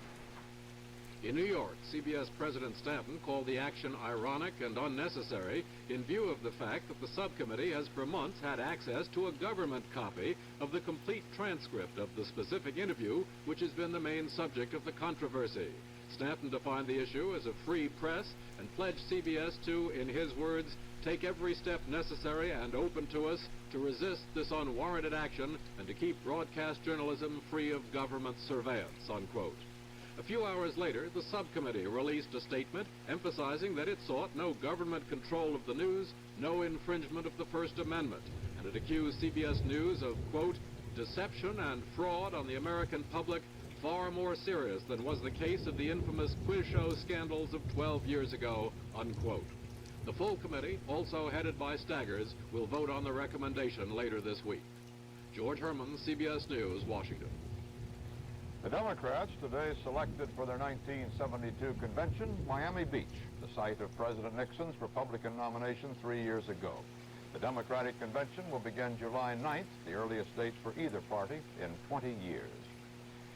A federal judge has refused to block the Teamsters Union from holding its scheduled convention next week in Miami Beach, but ordered the leadership to give its 2 million rank-and-file members a greater voice in union affairs. The request to halt the convention came from Tennessee local leader Don Vestal, who has accused the Teamsters' new president, Frank Fitzsimmons, of dictatorial control of the union. Vestal hailed today's court order as a real victory for the rank and file. In something of a surprise, the United States today agreed in principle with the Soviet plan to bring all nuclear arms nations, including Communist China, into a discussion of arms control. The guarded statement by U.S. negotiator James Leonard came today during the resumption of Geneva disarmament talks. In Lakenheath, England today, the U.S. Air Force announced that Captain Thomas Culver will be court-martialed for participating in an anti-war protest outside the American Embassy in London. Culver, from Santa Barbara, California, if convicted, could be sentenced to 2 years in prison and a dishonorable discharge. Welfare Secretary Elliot Richardson went out to the National Education Association in Detroit to talk about too much competition in the classroom. But on arrival, he found an alternate mission defending his boss, President Nixon. Bill Plant reports. Leaders of the 2 million-member organization have cast a cold eye on the Nixon administration's education policies. NEA President Helen Bain yesterday scored the administration as the most anti-education this country has had in many years. I think there is no question that the present administration is opposed to adequately financing public education for any of that money coming from the federal level. And I believe that at this time we've seen across this nation that we have great difficulty in finding funds at the local and the state level. The only source of money left for adequately financing schools, it seems to me, must come from the federal level. So when HEW Secretary Elliot Richardson received a phone call from the White House before his speech this morning, some speculated it was to assure a rebuttal. Not so, said Richardson. The call was merely to set up a meeting.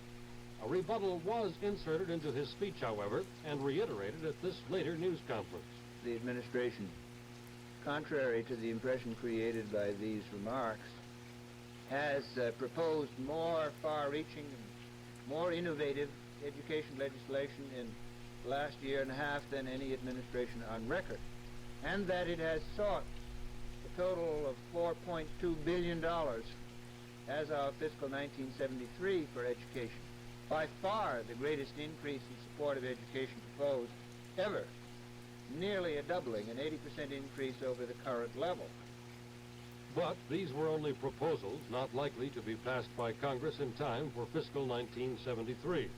In addition, 40% of the $4.2 billion figure depends upon the President's General Revenue Sharing proposal, another program which has yet to pass Congress. Bill Plant, CBS News, Detroit.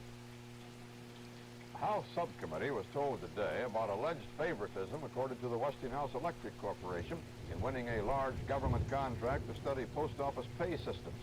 Witnesses said Westinghouse was in consultation with a postal official who formerly worked at Westinghouse for 3 months prior to getting the $3.5 million contract. In contrast, competitors were given only 5 days to bid on the contract. One professional consultant told the subcommittee that The study could have been made for $1 million less than Westinghouse charged. The Environmental Protection Agency today announced tough new standards for controlling auto pollution. It acknowledged that they will challenge the ingenuity of American industry.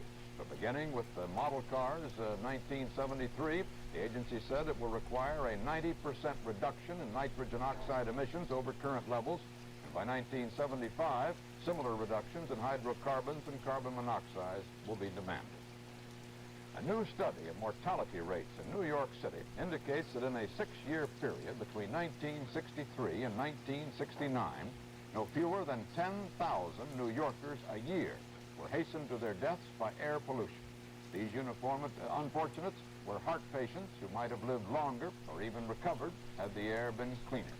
The study was conducted by 2 professors linked to New York's Albert Einstein College of Medicine. One also is a former New York City air pollution official. Interior Secretary Morton today announced a move aimed at opening to private development 30,000 acres of federally owned oil shale fields in Utah, Wyoming, and Colorado, potentially the richest in the world. Estimates are that 4 trillion barrels of crude oil, 10 times the world's present supply, may be found in those fields. But Morton laid down stiff environment safeguards in an attempt to quiet ecologists who are critical of the plan. From Pittsburgh, our man on the road, Charles Carroll, sends back a riddle. Who conducts and dances and even whistles at his work, but is not actually a performing artist? Well, here is correspondent Carroll's answer.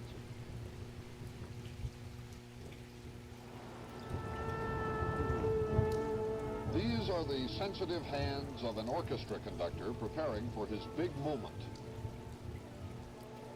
Maestro Vic Cianca's big moment comes every afternoon at 4 o'clock, just before the rush hour. His podium is the corner of Liberty and Wood in Pittsburgh.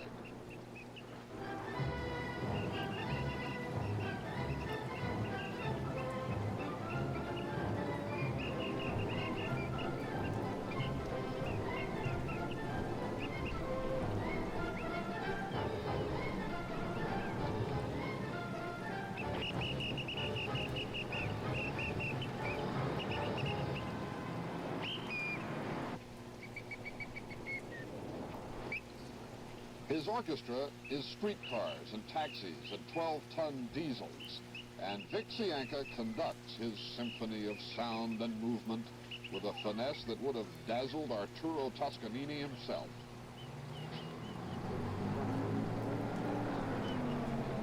In a time of clock watchers and automatons, Vic Cianca is an old-world craftsman who gives himself to his craft. And he sees to it that Liberty and Wood remains a democratic intersection. Black or white, rich or poor, long-haired hippie or bald businessman, at this corner, all are equal in the sight of the law. Hiya, Curly. Go plug them to the tire cigars. They'll kill you. Most patrolmen really look forward to getting off their feet and into a patrol car. What about you? Oh, a few months back, I got transferred to a car. And to me, I was in a coffin, because riding in the car and being used to moving all the time is just, it just isn't for me. I felt like my arms and legs were cut. In fact, I went home a couple of times and thought about it, and I almost cried. Just in case you're ever in Pittsburgh, we have compiled a handy encyclopedia to Vic Cianca's traffic signals. This means go this way, go that way, anything you want to do. This means, which way do you want to go? This way? That way? You don't know. Well, what can I do? Oh, you've been sleeping. How nice. Ready to go now? This means you're fiddling around while the people behind you are trying to get home for supper. You're wasting time.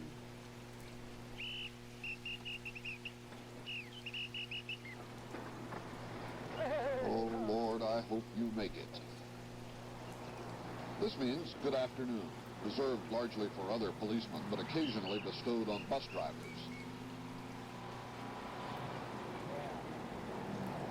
Stop. Okay, go ahead and cross. Go. Please, in the name of heaven, go.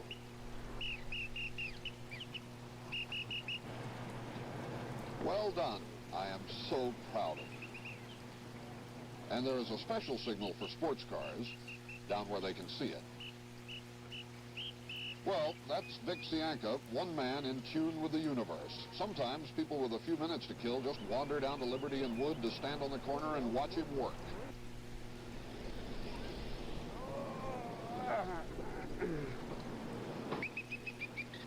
Okay, girls.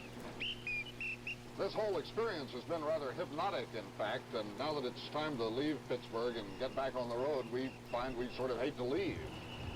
But if you have to leave, there's nobody, absolutely nobody, like Vic Cianca to help speed you on your way. I'll see you, Jim. Charles Carruth, CBS News, on the road.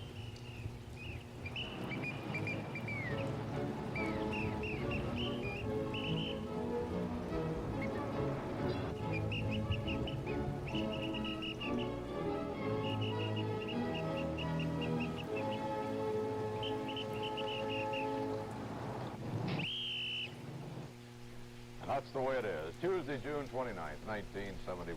This is Walter Cronkite, CBS News, reporting from Washington. Good night. Direct from our newsroom in Washington, this has been the CBS Evening News with Walter Cronkite.